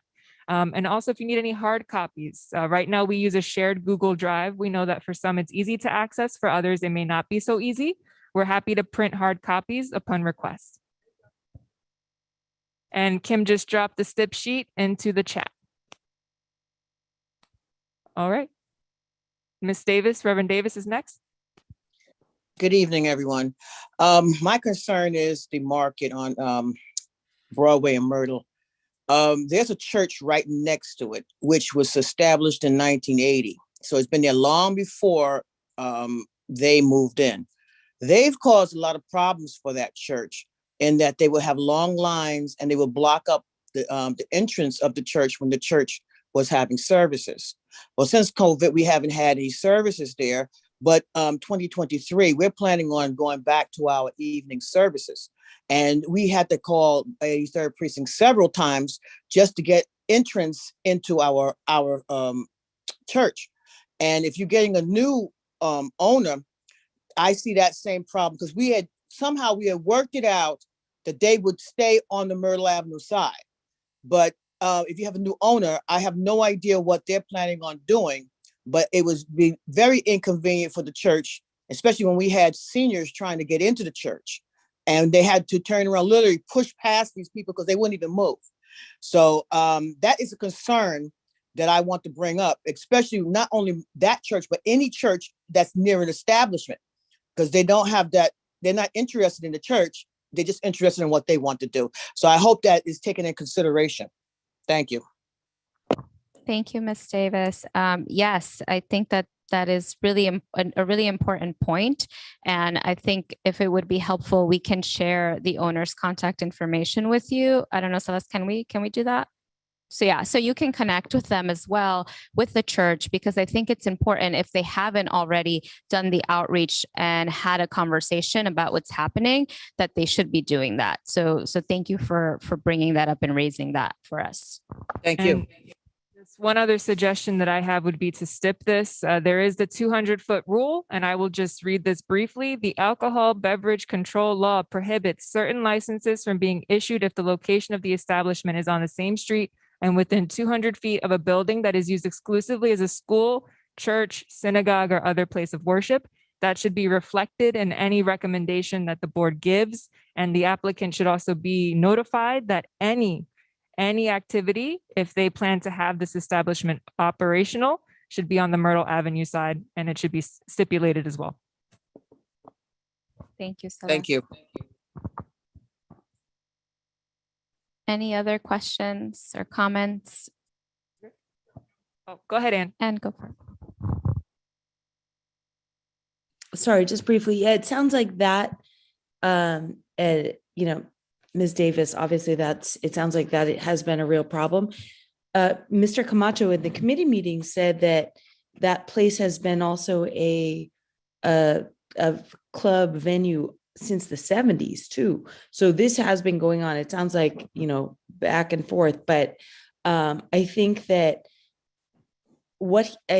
connecting with the potential new owner sounds like the right choice. He did not sound like he was trying to run a nightclub in the way that it has been run. What's that, Camacho? So, but I think it is.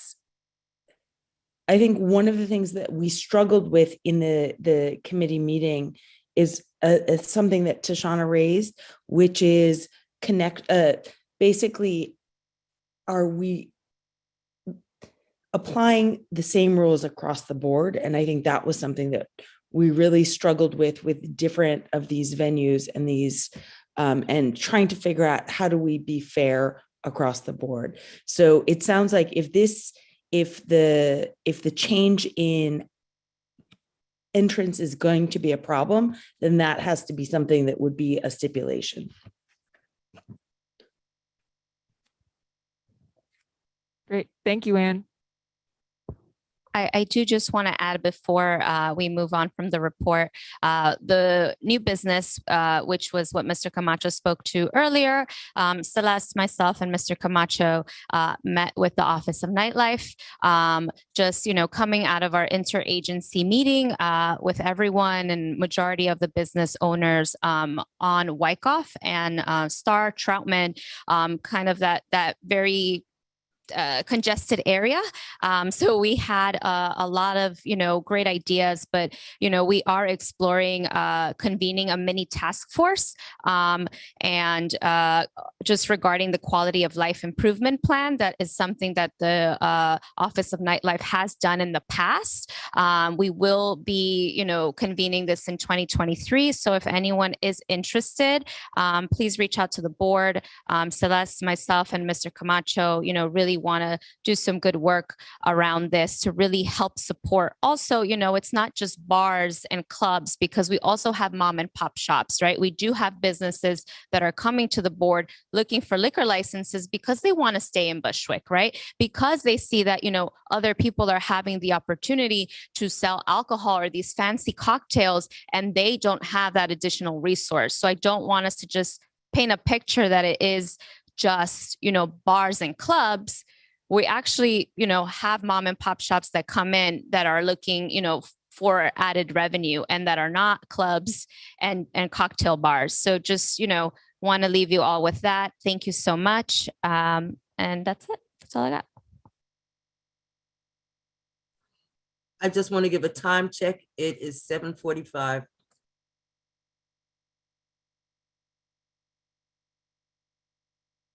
Thank you. We will move on now to the next report, which is our district office report. That's Mr. Camacho. Yes, the district office met on Wednesday, the 20th at 6 o'clock. We had our committee roll call, and on the agenda was the board members' meeting attendance review. I'm going to tell you the people that have been improved. Joshua Brown, Isaiah Padlock, Gladys Fluzio, Raul Rubio, Vanilla Shell, not improved.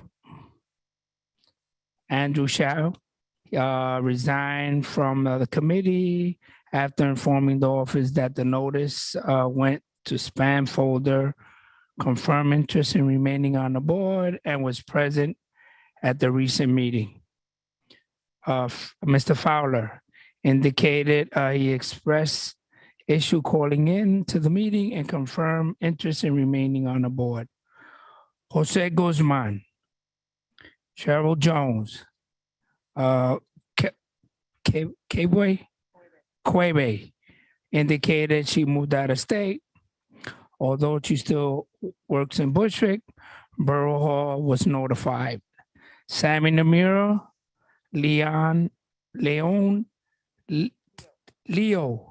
Tinito, attendance, health related, but we took care of Mary McCullough. Hi, Mary. I know you're there. Reverend Ace called to in regards to her health. So the committee made a recommendation, and I'm going to save it for recommendation. And I think way before the lease, Celeste, you want me to speak on it too? All right, so let's speak on in regards to the lease. Okay. So the district office, the lease agreement, which will be for the next 10 years, we received it. There was some language noting that the business hours are from 8 a.m. to 6 p.m., which is concerning as the board tends to have meetings that run after hours. Whenever we go back in person, we wanted to make sure that that wasn't going to be an issue. So we reached out to the property management. Just want to thank Sharon from the office for helping with that. And we were able to clarify that the terms will remain the same. The same language was in the original lease, and management confirmed that the current regular use will be permitted to continue without charge. Okay, monthly meeting calendar, the PBA calendar for the board members was discussed, discontinued to reduce the number of emails sent from the district office and encourage board members to review. We know if you're looking on your stuff. All right, don't tell me that you got it, you didn't get it, because we know if you're looking. Your link, your WebEx, your thing, I know if y'all watching it and y'all looking, y'all saying, and if y'all need a hard copy, it's available on request. Statement of community needs, Celeste. Oh, we did that already. All right, community shared drives. Celeste, you gonna speak on it? Yeah, just a note about the committee shared drives. I mentioned it a little while ago. The drives are available to all committees, and they include the notices, meeting materials, reports. The committee mail is also sorted weekly in the drives. Again, all committee members have access. If you need assistance figuring out how to use the drive, please let me know. And if you would like any hard copies, please let the board's office know. And the district office remains open. Regular hours are Monday to Friday from 9 to 5 p.m. Please, any complaints and any issues, let us know. Committee. And if there's any problems, Celeste will refer it through committee. Okay, I'm going to move right along. Community board, staff time and attendance. Celeste will speak on that. There was a brief update on accrued leave. So I was the only staff that the board's office was notified about accruing excess annual leave. This is because I was injured over the summer. I've asked to keep the hours as I do plan to use them. I just wasn't able to. And all staff are generally encouraged to use their leave throughout the year. Neither Kim nor Sharon have accrued excess annual leave. Yes, and I got the email to Borough Hall, and I let them know that we want to roll over whatever time she has. As of now, I haven't received anything. So it's due by the end of this month. And if I have proof that I sent it, and I want to make sure that they don't penalize her because deadline is the end of this month and I sent it, but they didn't give me no clarification, no notice or call me. So I'll follow up. Future of the community board work group, shape our work and continue. Of this year, provide languages as its needs of baseline budget increase. That's the working. The future of community boards working group. This was just a note. This is the group of district managers from across the city, from all the community boards that continue to meet and discuss shared challenges, advocating to make sure that the boards have what they need to better serve communities. So more information on that soon. And also board bylaws article, notice that the board members need permission from the board or the chairperson to the press to speak on behalf of the board. Please, the district manager currently coordinates response to all the press media inquiries with the chair, which is me. Committee mail, none. Recommendations is at the end. That's it, Celeste. Thank you very much. Wait, let me see. There's another page. No, okay, that's it. Thank you. Any questions? District office report? Going once? I have one thing to say. Go ahead. This is Gladys Bugja.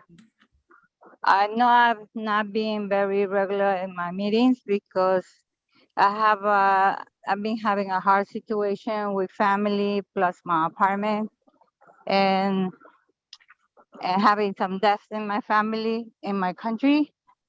So it's been very hard for me I was trying to keep up with the meetings, but it was very hard for me to be on.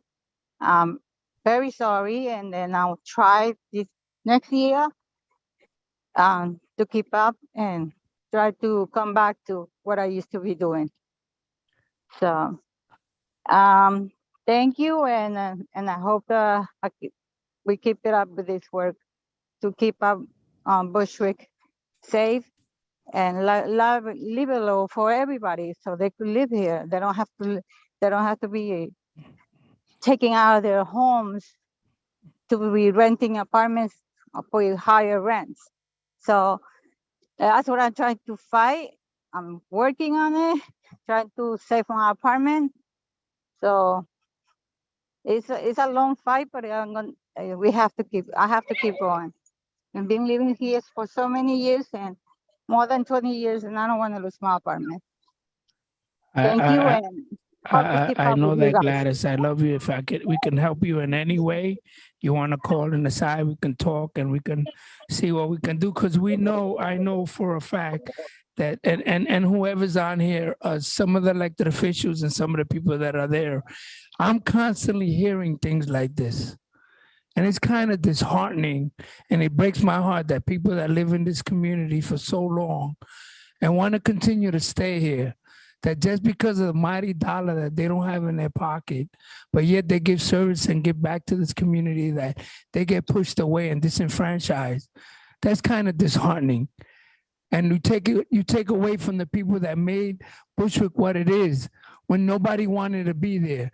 And all of a sudden, everybody want to be here and push the people that make this place. And I understand, and we're going to fight, and we're going to continue to fight.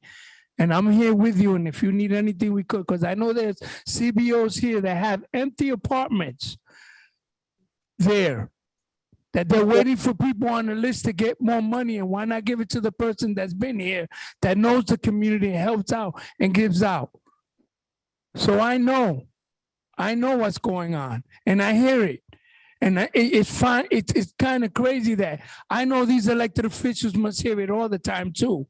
So instead of making policies and procedures that hurt our community, they should be working with us to get the policies in deeply affordable housing where our kids can grow, where Melissa's baby can have somewhere to live when she's old enough, an apartment where she wants to live here, where my kids and my grandkids can stay here and keep where they live.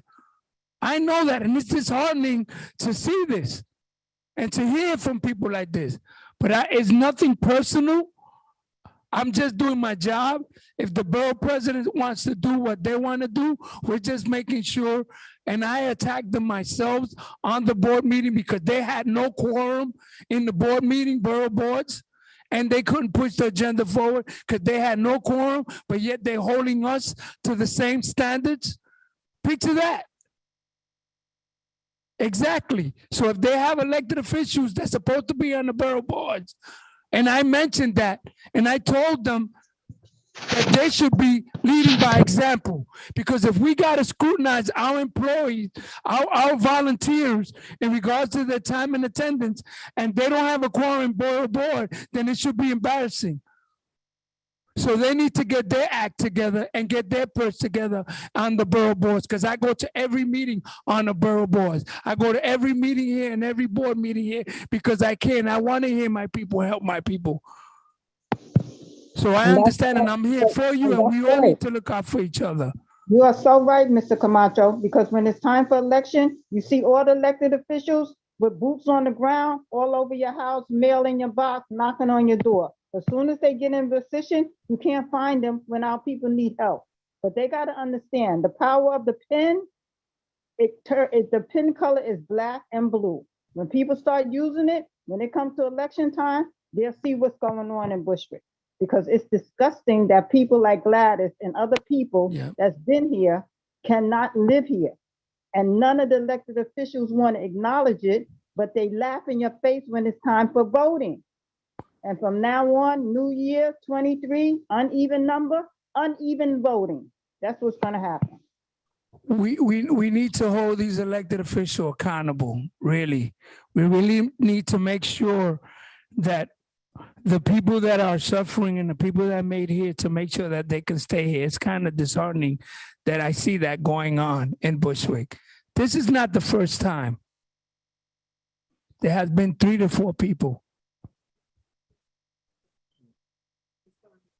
The record should indicate that that was Barbara Smith who made that last comment. Please introduce yourself, everyone. That was Barbara Smith. Yes. Thank you, Annette. I just want to point out that this weekend, there was an article in the papers that about neighborhoods to live in, and Bushwick was within the top 10. However, it also listed that the price for rental of an apartment is $3,500 in Bushwick. Gladys, that is not fair to you and folks who lived here all their damn lives. I'm sorry. And where is that coming from? Where's our elected officials? They want to be here advisory. We don't need advisors because we can advise ourselves. We need somebody that's going to get in here and do some work.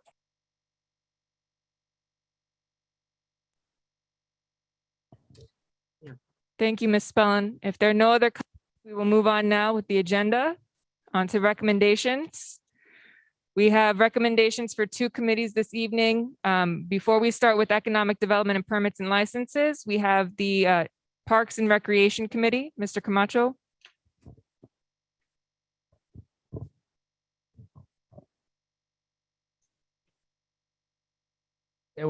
There was only one permit for the Winter League, which is a super soccer kid. They want to use Bushwick High School, but we're amending. The committee amended from 8 to 6, not from 6 this at the end, because it's dark after 5, and there's no light in that park. So why would they want that park at 6 o'clock in the morning? So Sundays will be from 8 a.m. to 6 p.m. Monday, they get 2 slots from 4, 1 slot from 4 to 6, and from 6 to 8, depending, all the way through Friday. And then Saturday, the same, from 8 to 6 p.m. That's the only permit that we're giving out, Winter Lead. Everything else, no one put in. Thomas Borland, Hope Park, and Green Central and all, and Heckscher. I know that they keep breaking the locks on Knoll Park. They keep breaking the locks and bringing the dogs in there. So we're going to have a hard time. And we hope that we could get those people from that big building, that piece of property that's over there. See, if we can work with elected officials so they can bring their dogs over to the place. Because now they want to take the park as a dog park and as a baseball field for our kids. Thank you, Mr. Camacho. And just one point of information, this particular application is coming before the full board without committee review because there was only one applicant. Usually whenever there are applications, meaning multiple, more than one, we will have them go before the committee. The applicants will be invited. We wanted to make sure that this was in before the year and that we didn't have to invite folks to a committee meeting for just one application. All right. Is there a motion for these hours from the board? Anyone can make a motion, board members? Can I say something before you put the motion on? Go ahead, Gladys. Okay, this is for the soccer field, isn't it? The problem is that they come after 6 o'clock and they get light by they're being messing around with one of the light poles. Now we don't have the whole road, the whole section of the park. We don't have no lights no more. They blew it off. And that's why I've been trying to get the park person, but I've been missing him and I haven't seen it. So to let them know that they're messing around and that's what there's no light now. We don't have one other side to get in the park. We don't have no lights because they were messing around putting cables to put light on the park, on the field, so they could play. Okay, so we're gonna find out from the lights and get DOT over there, and also they're only gonna get it Saturdays from 8 to 6, so they're not getting from 6 to 8 because I know it's dark. So I know that for a fact. That's why we eliminated those hours in the night. So we'll make sure we find out what's going on with that light. Thank you. Just a point of clarification based on what I have written here. For Monday to Friday, you said there were 2 slots. One was 4 to 6 and the other one was 6 to 8. So just 4 to 6. Okay. So I will repeat the hours just to make sure everyone is clear. Saturday and Sunday, 8 a.m. to 6 p.m. Monday to Friday, 4 p.m. to 6 p.m. Okay. Is there a motion from the board for these hours? Gladys put the motion for those hours. Vida second. All in favor? Aye. Aye. Any opposed? Any abstentions? So moved. All right, moving down now to the district office committee. Mr. Camacho.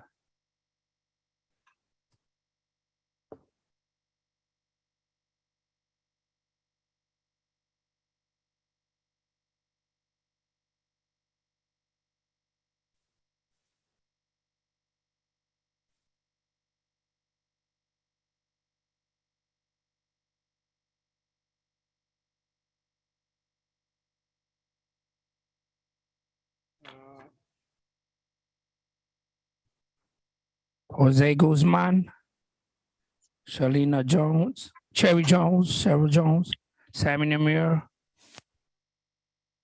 Gladys Fujo, and Leo Tinero. The recommendation is removal from the board.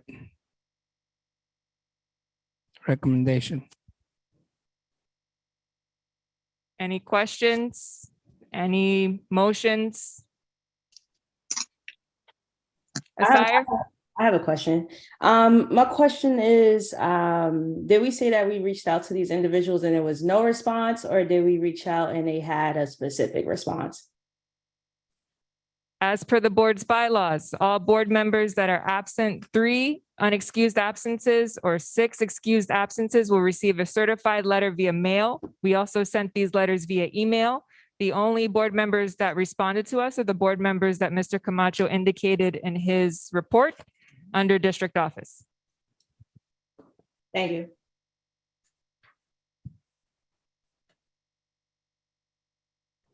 Any other questions?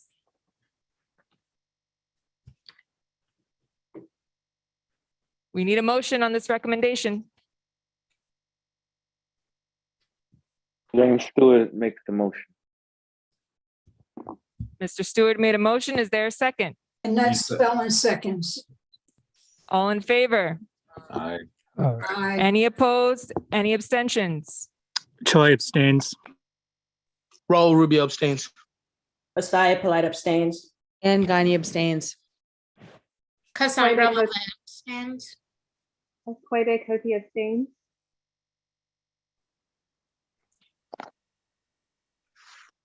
All right. 1, 2, 3, 4, 5, 6. That's 6 abstentions. The motion. I don't. How many people? How many? But. Yep. The motion still carries. Thank you. Okay, moving us on now to economic development plus permits and licenses. So the recommendations are as follow. I just want to say that if anyone feels different, you can place a recommendation, aside from the one the committee is recommending. So just want to put that out there. The first recommendation is for Tipsy Bean. This is the cafe looking for a beer and wine license at 124 Irving Avenue, presented with the hours stated in our committee report and recognitions of stipulations in place. That was a recommendation from the committee. Does anyone want to make the motion? If we want to vote. The first, we would like to ask if anyone wants to do a blanket vote, which I imagine we do not this evening. Does anyone want to make a motion to vote individually on each establishment? I have a third option as well. You could also make a motion for a blanket vote on the 3 or 4 non-controversial. It's 3. 4 non-controversial establishments, and then individually vote on the 2 controversial ones. Thank you, Celeste. I'll make a motion to do a blanket vote on the non-controversials, and then do the 2 controversials separately. And Issa Abney seconds that. All in favor? Aye. Aye. Any opposed? Any abstentions? Okay, so moved. Now we'll start the vote with those establishments first. Do you want to just read out the addresses? Yes. So the 4 items for the 4 establishments for recommendations are as follow. Tipsy Bean, LLC, 124 Irving Avenue, with the hours stated in the meeting and stipulations in place. We have El Burro Mexican Grill Corp. at 324 Sedam, also a beer and wine license presented with the hours in the meeting and recognitions of stipulations in place. We have Antojitos Marineros at 1625 DeKalb, full liquor license with the hours stated above and recognitions of stipulations in place. So all 3 with our stipulations in place. And then lastly, we have Singularity Cupboard that came to the committee for a temporary retail license with the hours stated in the meeting and recognition of stipulations in place, which we did grant to them when they came across the committee earlier this year. Is there a motion?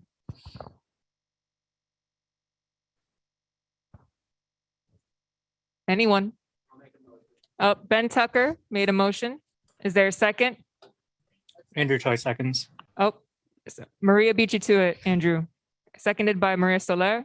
All in favor? Aye. Aye. Any opposed? Any abstentions? Raul Rubio abstains. I'm sorry. Okay.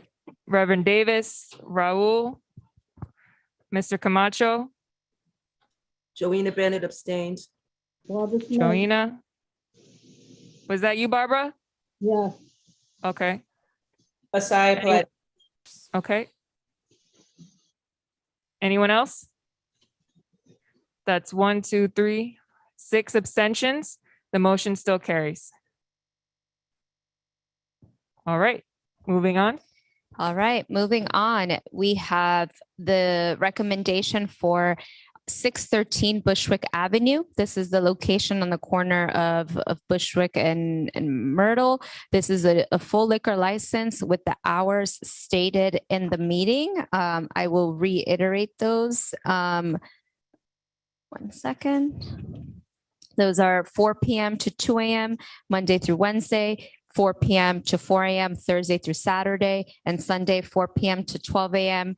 On Sundays, with outdoor space being closed at 10 p.m. The recommendation is to approve with the hours stated and recognitions of stipulations in place. Question, Ms. Carrera, would you please clarify, was it Bushwick Street, Jefferson Bushwick Street, Avenue. or Jefferson Street or Jefferson Avenue? Bushwick Avenue. Jefferson, you said the corner of Jefferson, correct? No, it's on the corner of Bushwick Avenue and Jefferson Street. Yes, that's correct. What the clarification needs to be. Thank you. Thank you.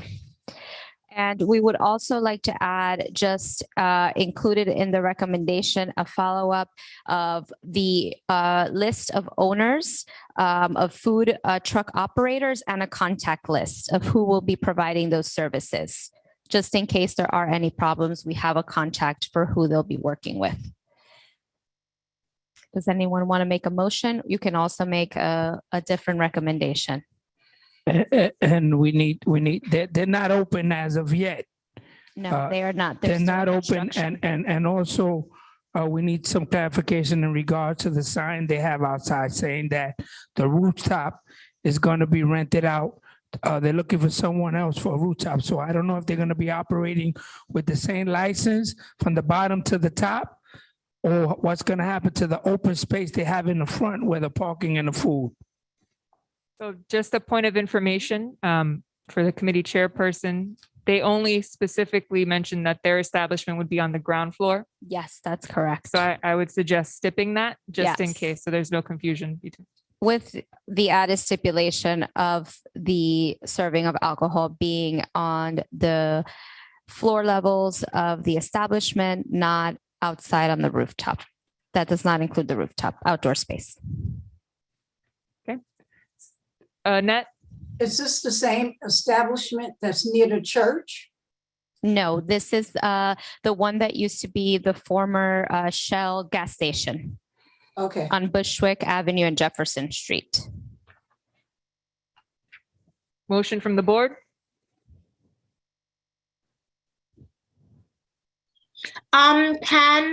This is Cassandra LeVay. Can there be like a recommendation for like amending the hours, the 4 a.m. hours, to like, I don't know if like 1 or 2 a.m. would be more reasonable? Yes.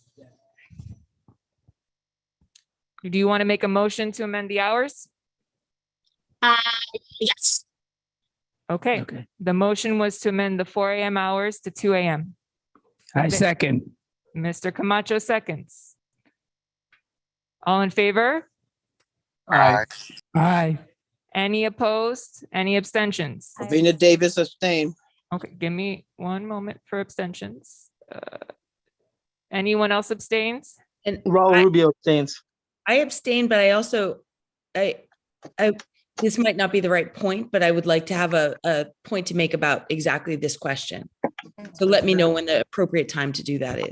Once I get through the abstentions, we can discuss. Right now, we're just voting on the stipulation, not, am I correct? We're only voting on. This is not the recommendation. This is just the motion to change 4 a.m. to 2 a.m. Correct. So I have 4 people: Melissa Carrera Solano, Reverend Davis, Raul Rubio, and Guiney. Any other abstentions? Ben A Tucker? new applicant? Yes. Any other abstentions? Okay. All right. The motions, there's 1, 2, 3, 4, 5. No, 5. The motion carries. All right. So this means that the recommendation was amended only to reflect the change from 4 a.m. Thursday to Saturday to 2 a.m. And you had a question? Not a question, but this is something that we raised at the committee level and had a very robust conversation that we have to apply the rules equally across the board. We can't pick and choose. If we want to have a robust conversation about the explosion of bars and venues in Bushwick, and I think we should have that conversation, we need to do that. But I don't think it's fair to individual applicants to pick and choose and cherry pick on specific issues, especially at the board level, when at the committee level, we had the people in front of us, we were able to push back and ask them really hard questions. And believe me, that was a 3-hour meeting. It was a wild meeting. We were not easy on any of the applicants. And so I guess what I am saying is that I wish we had this, all of these issues were raised at the committee level, because I think it's a little unfair to bring it at the board level. And this is not me weighing in on individual establishments, because I don't, that's not where I'm at. What I am saying is I do think we have to be fair across the board and apply the same standards across the board. Thank you. Thank you. I just want to mention something too. Remember, it's an open venue. The door, if you didn't see what it's like, it's not if it's in a closed area. They're going to open the doors like a car garages that are there, and it's going to roll out. That's what the venue is. It's not a closed venue. You got to look at the sign and look at the picture. It's a roll-on gate. It's going to be outside, the parking garage. It ain't like it's inside. Everything is outside. Then they roll the gate down in the night. They have 3 gates. 1, 2, 3 gates on the door. On top is a rooftop, which is going to be rented out separate. That there is a sign right now that says rooftop is going to be separate. Okay, so one location might have.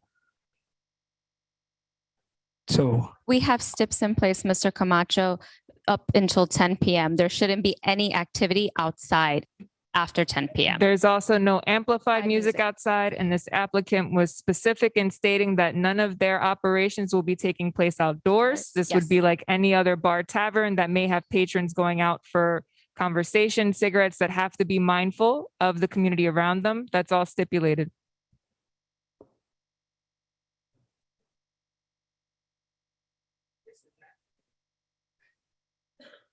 this is not inside. If you guys walk over there, you'll see the roll-on gates. They're going to open up.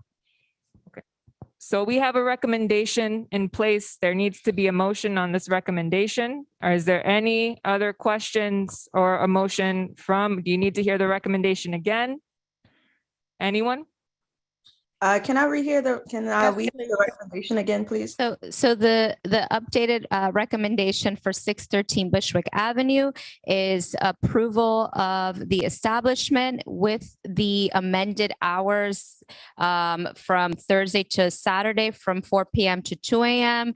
And recognitions of stipulations in place, along with a list of the contact information for the food truck operators and more information on their restaurant plan for the rooftop area. I make just adding to that, outdoors closed 10 p.m. No amplified music No outside. amplified music, soundproofing, 10 p.m. outdoors. I Camacho make that recommendation for Thursday from 4 p.m. to 2 p.m. and Saturday 2 a.m. 2 a.m.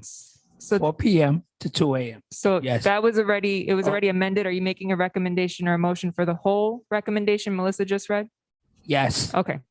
So we have a motion for this entire recommendation of approval with all of the stipulations Melissa just read. Is there a second from the board? Clara Espuja. Second that. Thank you. All in favor? Aye. Any opposed? Any abstentions? Abstain. Rena Davis. Stay, Annette. Rowena Bennett abstains. Oh my gosh. Raul Rubio abstains. No. 1, 2. I Polite abstains. Hold on a second. I oppose. Dustin's on where opposed. 7 abstentions, 1 opposed.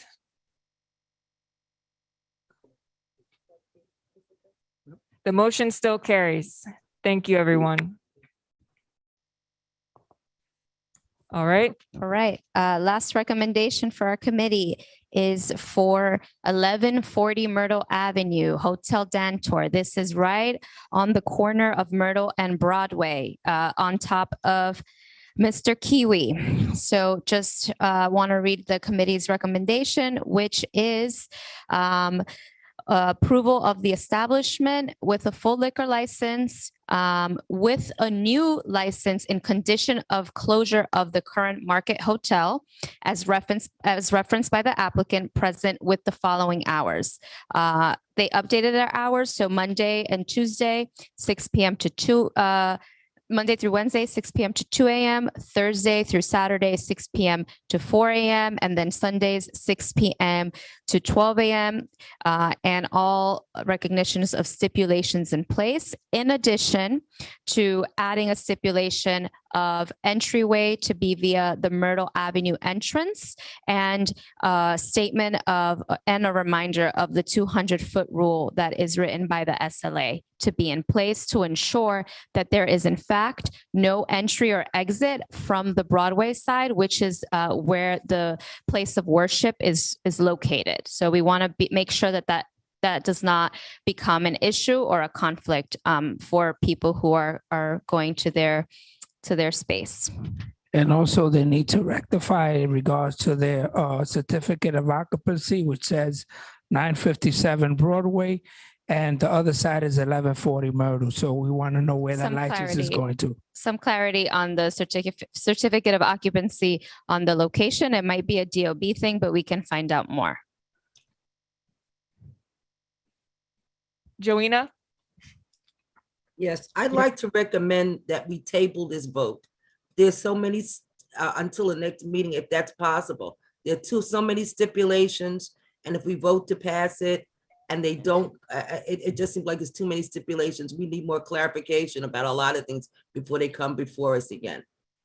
Thank you, Joanna. Just a point of information, there are 30 days for the board to review these notices. If we do not submit feedback within 30 days, they can bypass the board and get a license with no stipulations. So I highly recommend that board members consider making a motion on the recommendation this evening. I make a recommendation that we, the hours from Friday, Saturday, and Sunday, 2 a.m. and 12 a.m. for Sunday for no selling liquor. So it's currently 12 a.m. on Sundays. So you mean Thursday to Saturday until 2 a.m. Correct. Okay. Mr. Camacho made a motion. Is there a second? Yes. Oh, seconded by Maria Soler. All in favor? Aye. I'm Aye. against it. And Any Gagne opposed? against. Any abstentions? I object. Opposed.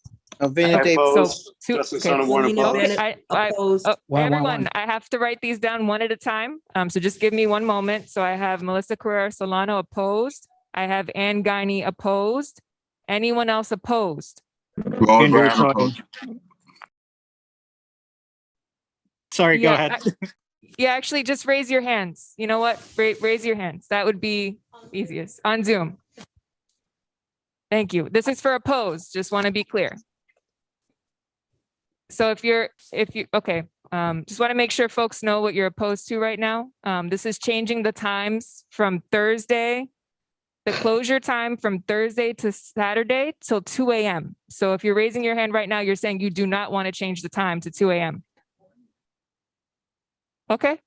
Okay. I'm seeing some hands. Okay. So folks want the time to remain 4 a.m. with the hands raised. This is crazy. Do we need clarification on that? Okay, I guess not. All right. I'm Point going of to put you. clarification is it's not so much, I think, that people want it to be open till 4. It's more that we stick to the rules that we have established and that, the committee votes. That's all. Or at Okay. least that's my If that is what people, I just want to be 100% sure because this is a lot more opposed than last time. So, okay. So let me go one by one. I have Raul, Andrew, Dustin, and Asire, Joanna, and Tashana. These are all opposed. And Millie. Hold on.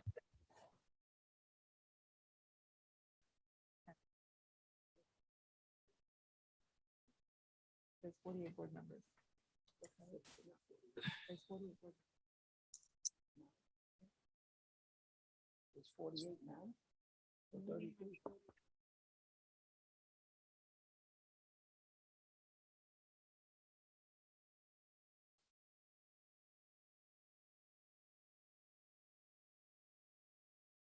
So the motion still carries by 1.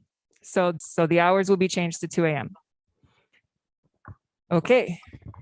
So the updated recommendation would be now as follows for 1140 Myrtle Avenue, and vote of approval for this liquor license with the condition of closure for Market Hotel with the following hours updated Monday through Wednesday, 6 p.m. to 2 a.m., Thursday through Saturday, 6 p.m. to 2 a.m., and Sunday, 6 p.m. to 12 a.m. With stipulations in place, along with stipulation around the entry point to be the Myrtle Avenue entrance, and the language of the 200-foot rule written by the SLA to be on the application as a reminder, along with some clarification around their certificate of occupancy address on their application. Does anyone want to make that motion? Motion from the board. I, Robert Camacho, make the motion. Is there a Gladys second? Boudia, second. Gladys seconds. All in favor? Aye. Any opposed? Raise your hands. If you're opposed, please raise your hands.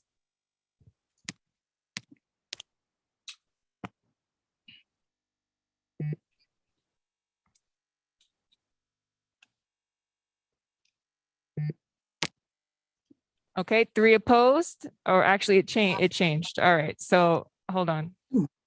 If your hand is not currently raised, then you will not be marked as opposed. So A point of clarification, Celeste. If we are opposed, it is to the liquor license at all, or I guess to this recommendation. Okay, I guess I'll abstain. All right, so I'm still, folks, I have Andrew, I have Raul and Joanna. Now we'll move on to abstained. If you're not abstaining, please lower your hand, and if you raise your hand.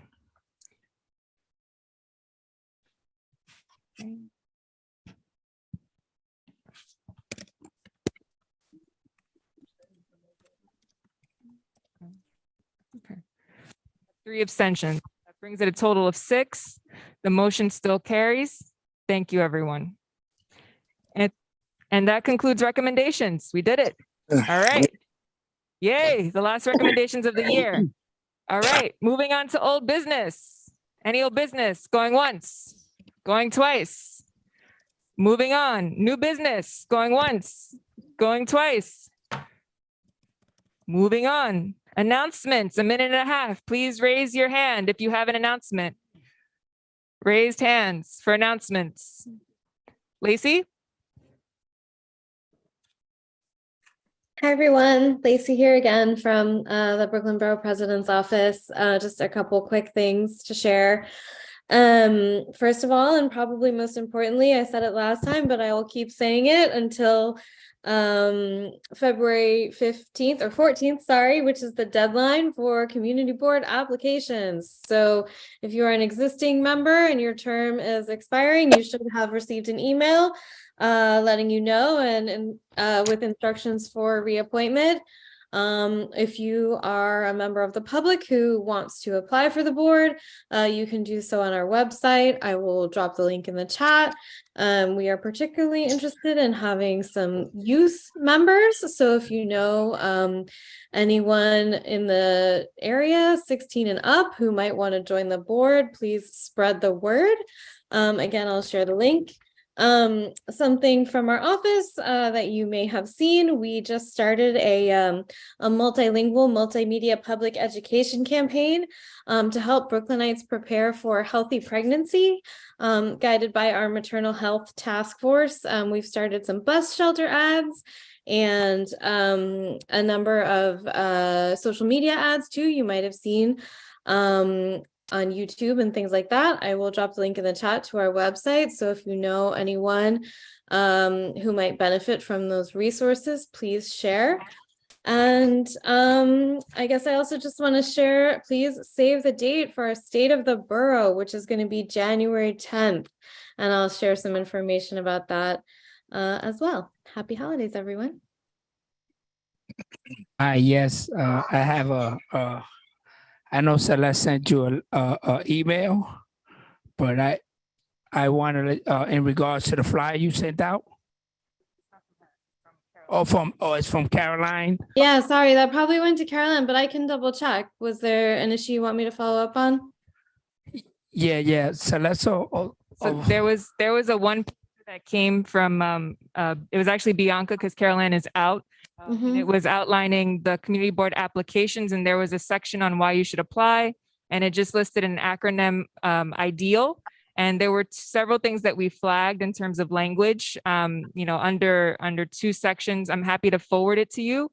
Specifically, it said that members appoint and supervise the board leadership. They adopt bylaws, create committees, discipline members, and elect officers.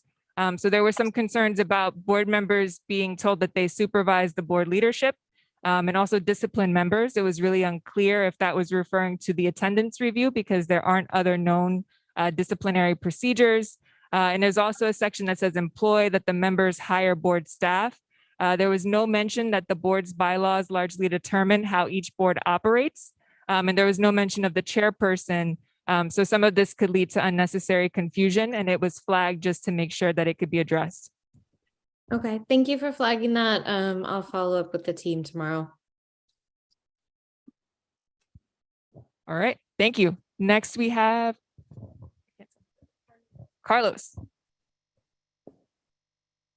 Hello, everyone. Happy holidays. I hope everyone's staying warm tonight. A couple updates. So yesterday, our office and Sun did, and other community partners did a toy drive at the Bushwick Generator for our refugee, immigrant refugees that have been arriving. Hundreds of refugees. It was really great. For the future, there's the Public Safety Town Hall on January 26th at 6 p.m. at the Hope Gardens Community Center, 422 Central Avenue, in conjunction with CB4, and we'll be joined by the 83rd Precinct and also be joined by the DA's office. And I am going to make another announcement. I was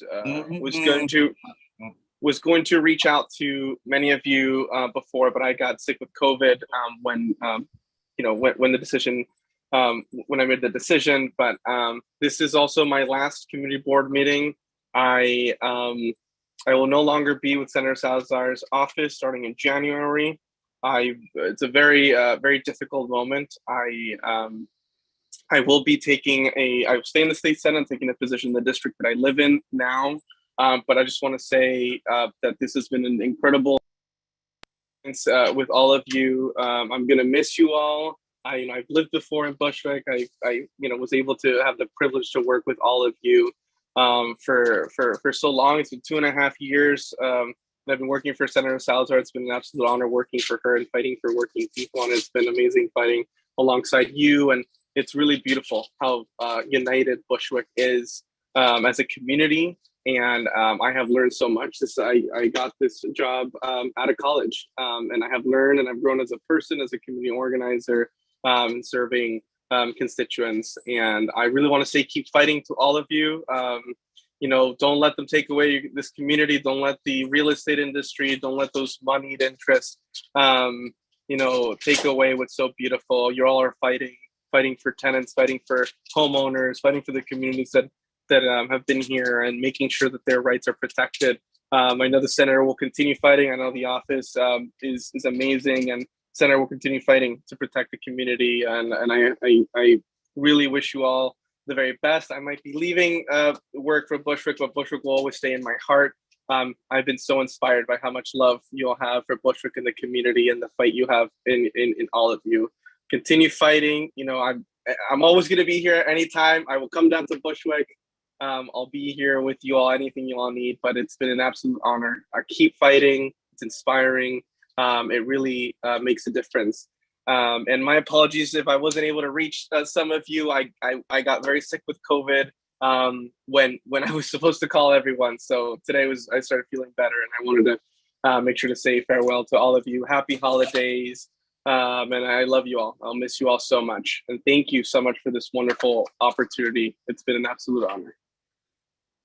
Carlos, I want to personally thank you, man, and working with us and making sure that you represent Bushwick.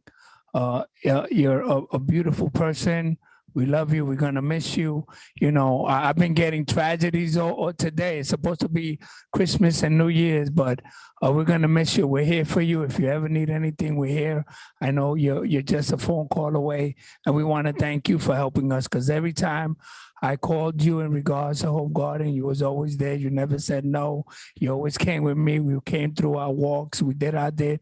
And I want to thank you, because without you, a lot of things wouldn't have got done. But I want to thank you. And we're here. Whatever you need, we're here. We love you. And Bushwick can always be here for you. Thank you. Just want to add that, you know, we know that our elected officials are out there in the community. We know that they're public facing, but, you know, as a former staffer for an elected official, I also know that that's how the grease runs. That's how the office runs, right, with the staff. So I want to say thank you for being a phenomenal liaison. You know, you've made a difference in this community, and folks will absolutely remember the work that you did. And we're glad that you're not going to be a stranger. Absolutely. Thank you. And Camacho, Celeste, you all have been so brilliant leading the community board and the work. And I really appreciate it. And all the board members, all the members on the committees that have been doing that. Thank you. Thank you. It makes our work be able to happen as a staffer. You know, it's really all you push these issues, and we're here to back you up. And I know that Senator Salazar and the rest of the office are going to continue the work and fighting alongside all of you. So love you guys. Love you all. Happy holidays. It's been an honor and a pleasure. Thank you. We'll move on. Reverend Davis. Yes, I just want to thank everybody, all my fellow board members, for their condolences and words of comfort during the loss of my mother. I want to thank you all for the cards, the visits, the calls, the flowers, and for those who attended the funeral. My family and we greatly appreciated all that you've done for us.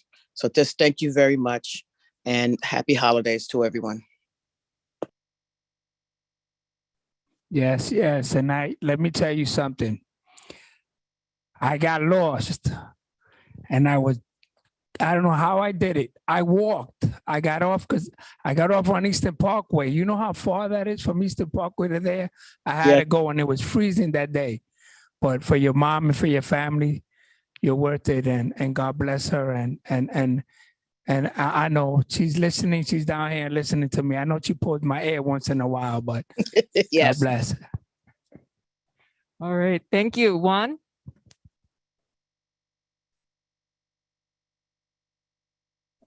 Hey everyone. So quick announcements. Just thank you to everyone who came out to our Christmas lighting ceremony. We were happy to see a lot of community members out there. For any businesses having problems with graffiti, please contact our office. We could help you with that.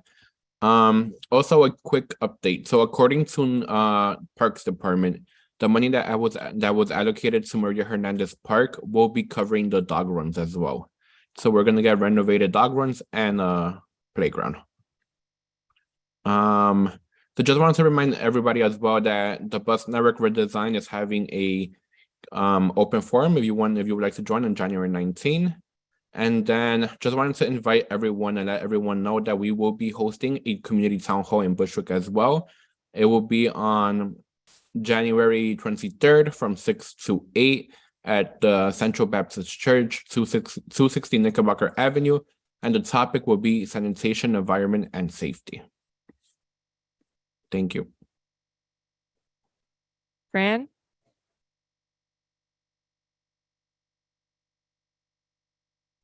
Hi, everyone. I just wanted to share the DSNY service alert for collection change over the holiday season. I dropped all the information in the chat. I know there's a lot to read there, but basically during Christmas, there will be no collection on Monday 26th, which is the observed holiday. So the trash will trash, compost, and recycling will all be collected the next day, and same thing for New Year's. So we'll be blasting this on social media. If you missed it, you can also read it in the chat or follow the council members' newsletter and social media. And also, we've been getting a lot of calls about heat and hot water, and the council member has a lot of resources for constituents to connect to. However, our office is requiring that people call 311 first and only reach out to our office after they have done that and provide us with the 311 numbers. It's the only way that we're able to help expedite any of the cases regarding heat or hot water loss during this winter season. So if you could help us spread the word, that would be very much appreciated. And I have to jump off, but I wanted to wish everyone a very, very happy holiday season. And I will see you in the next year. Thank you. Jonathan? Thanks, Celeste. Good evening, everyone. I just wanted to share about the successful gun buyback we had this past Saturday. Over 200 guns were taken off the streets. This is the most guns collected in a buyback event in New York City ever. So just want to thank the partners, including Junior, CBC Brooklyn, the Oyete Group, and other partners, NYPD, Brooklyn North, NYPD, T-Mobile, who helped us to offer added incentives to get folks to turn in guns. And apart from that, the DA has been going around different holiday events, giving gifts, and also just wanted to give a FYI about scammers this holiday season. So please beware of common holiday scams like social media shopping scams, gift card scams, the ones they send you texts, too good to be true deals. You can find out more information on the DA's social media pages. And I also want to wish everyone season's greetings and a happy new year. Thank you. Thank you. Seeing no other hands, is there anything in the chat? All right, that concludes the announcements this evening. We are at our second roll call. Board members, please be ready. I also want to thank Iris Cruz from the property management here at Hope Garden. Hi, Iris. Thank you for letting us here and joining us every day. Thank you. All right. Carlotta Williams. Tashana Wade. Present. Good night, everyone. Jerry Valentine. Ben Tucker. Leo Teneo. James Stewart. Happy New Year. Good night. Annette Spellin. Happy New Year to you all. Be well. Dustin Sonborn. Maria Soler. Barbara Smith. Good night. Good night. Milagro Dustin Sandoval. Sonneborn is present. Sorry about that. Got you, Dustin. Thank you. Good night, everyone. Millie Sandoval. Eliseo Ruiz. Good night to everyone. Raul Rubio. Yeah, present. Got it. Gladys Pulia. Present. Asire Polite. Present. Good night. Kyle O'Rourke. Zuma Navoa. Sammy Namir. Desmond Monroe. Imani Mitchell. Mary McClellan.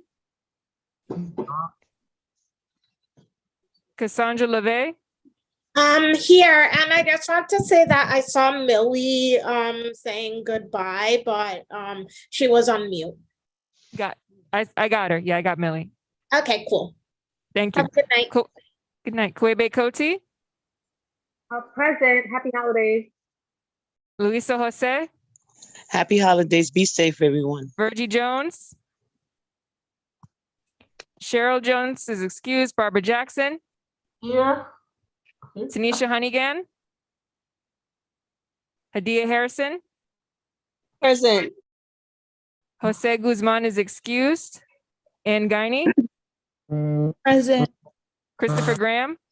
Present. Happy holidays, everyone. Joanna Fuentes. Freddie Fowler. James Fitzgerald. Present. Good night, everyone. Elvina Davis. Safe holidays to all. Andrew Choi. Thanks, everyone. Got it. Felix Ceballos.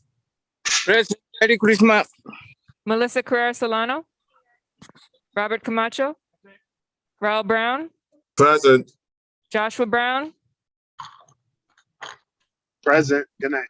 Joanna Bennett, God bless us, everyone. Good night. Stephanie Anderson, Isa Abney. Here, happy holidays. Motion to adjourn, someone? I make a motion, we Melissa adjourn. made a motion. And that's Tucker Second. seconds. All in favor? Aye. Any opposed? Any abstentions? Good night. Happy Good night. holidays. We Night. love you.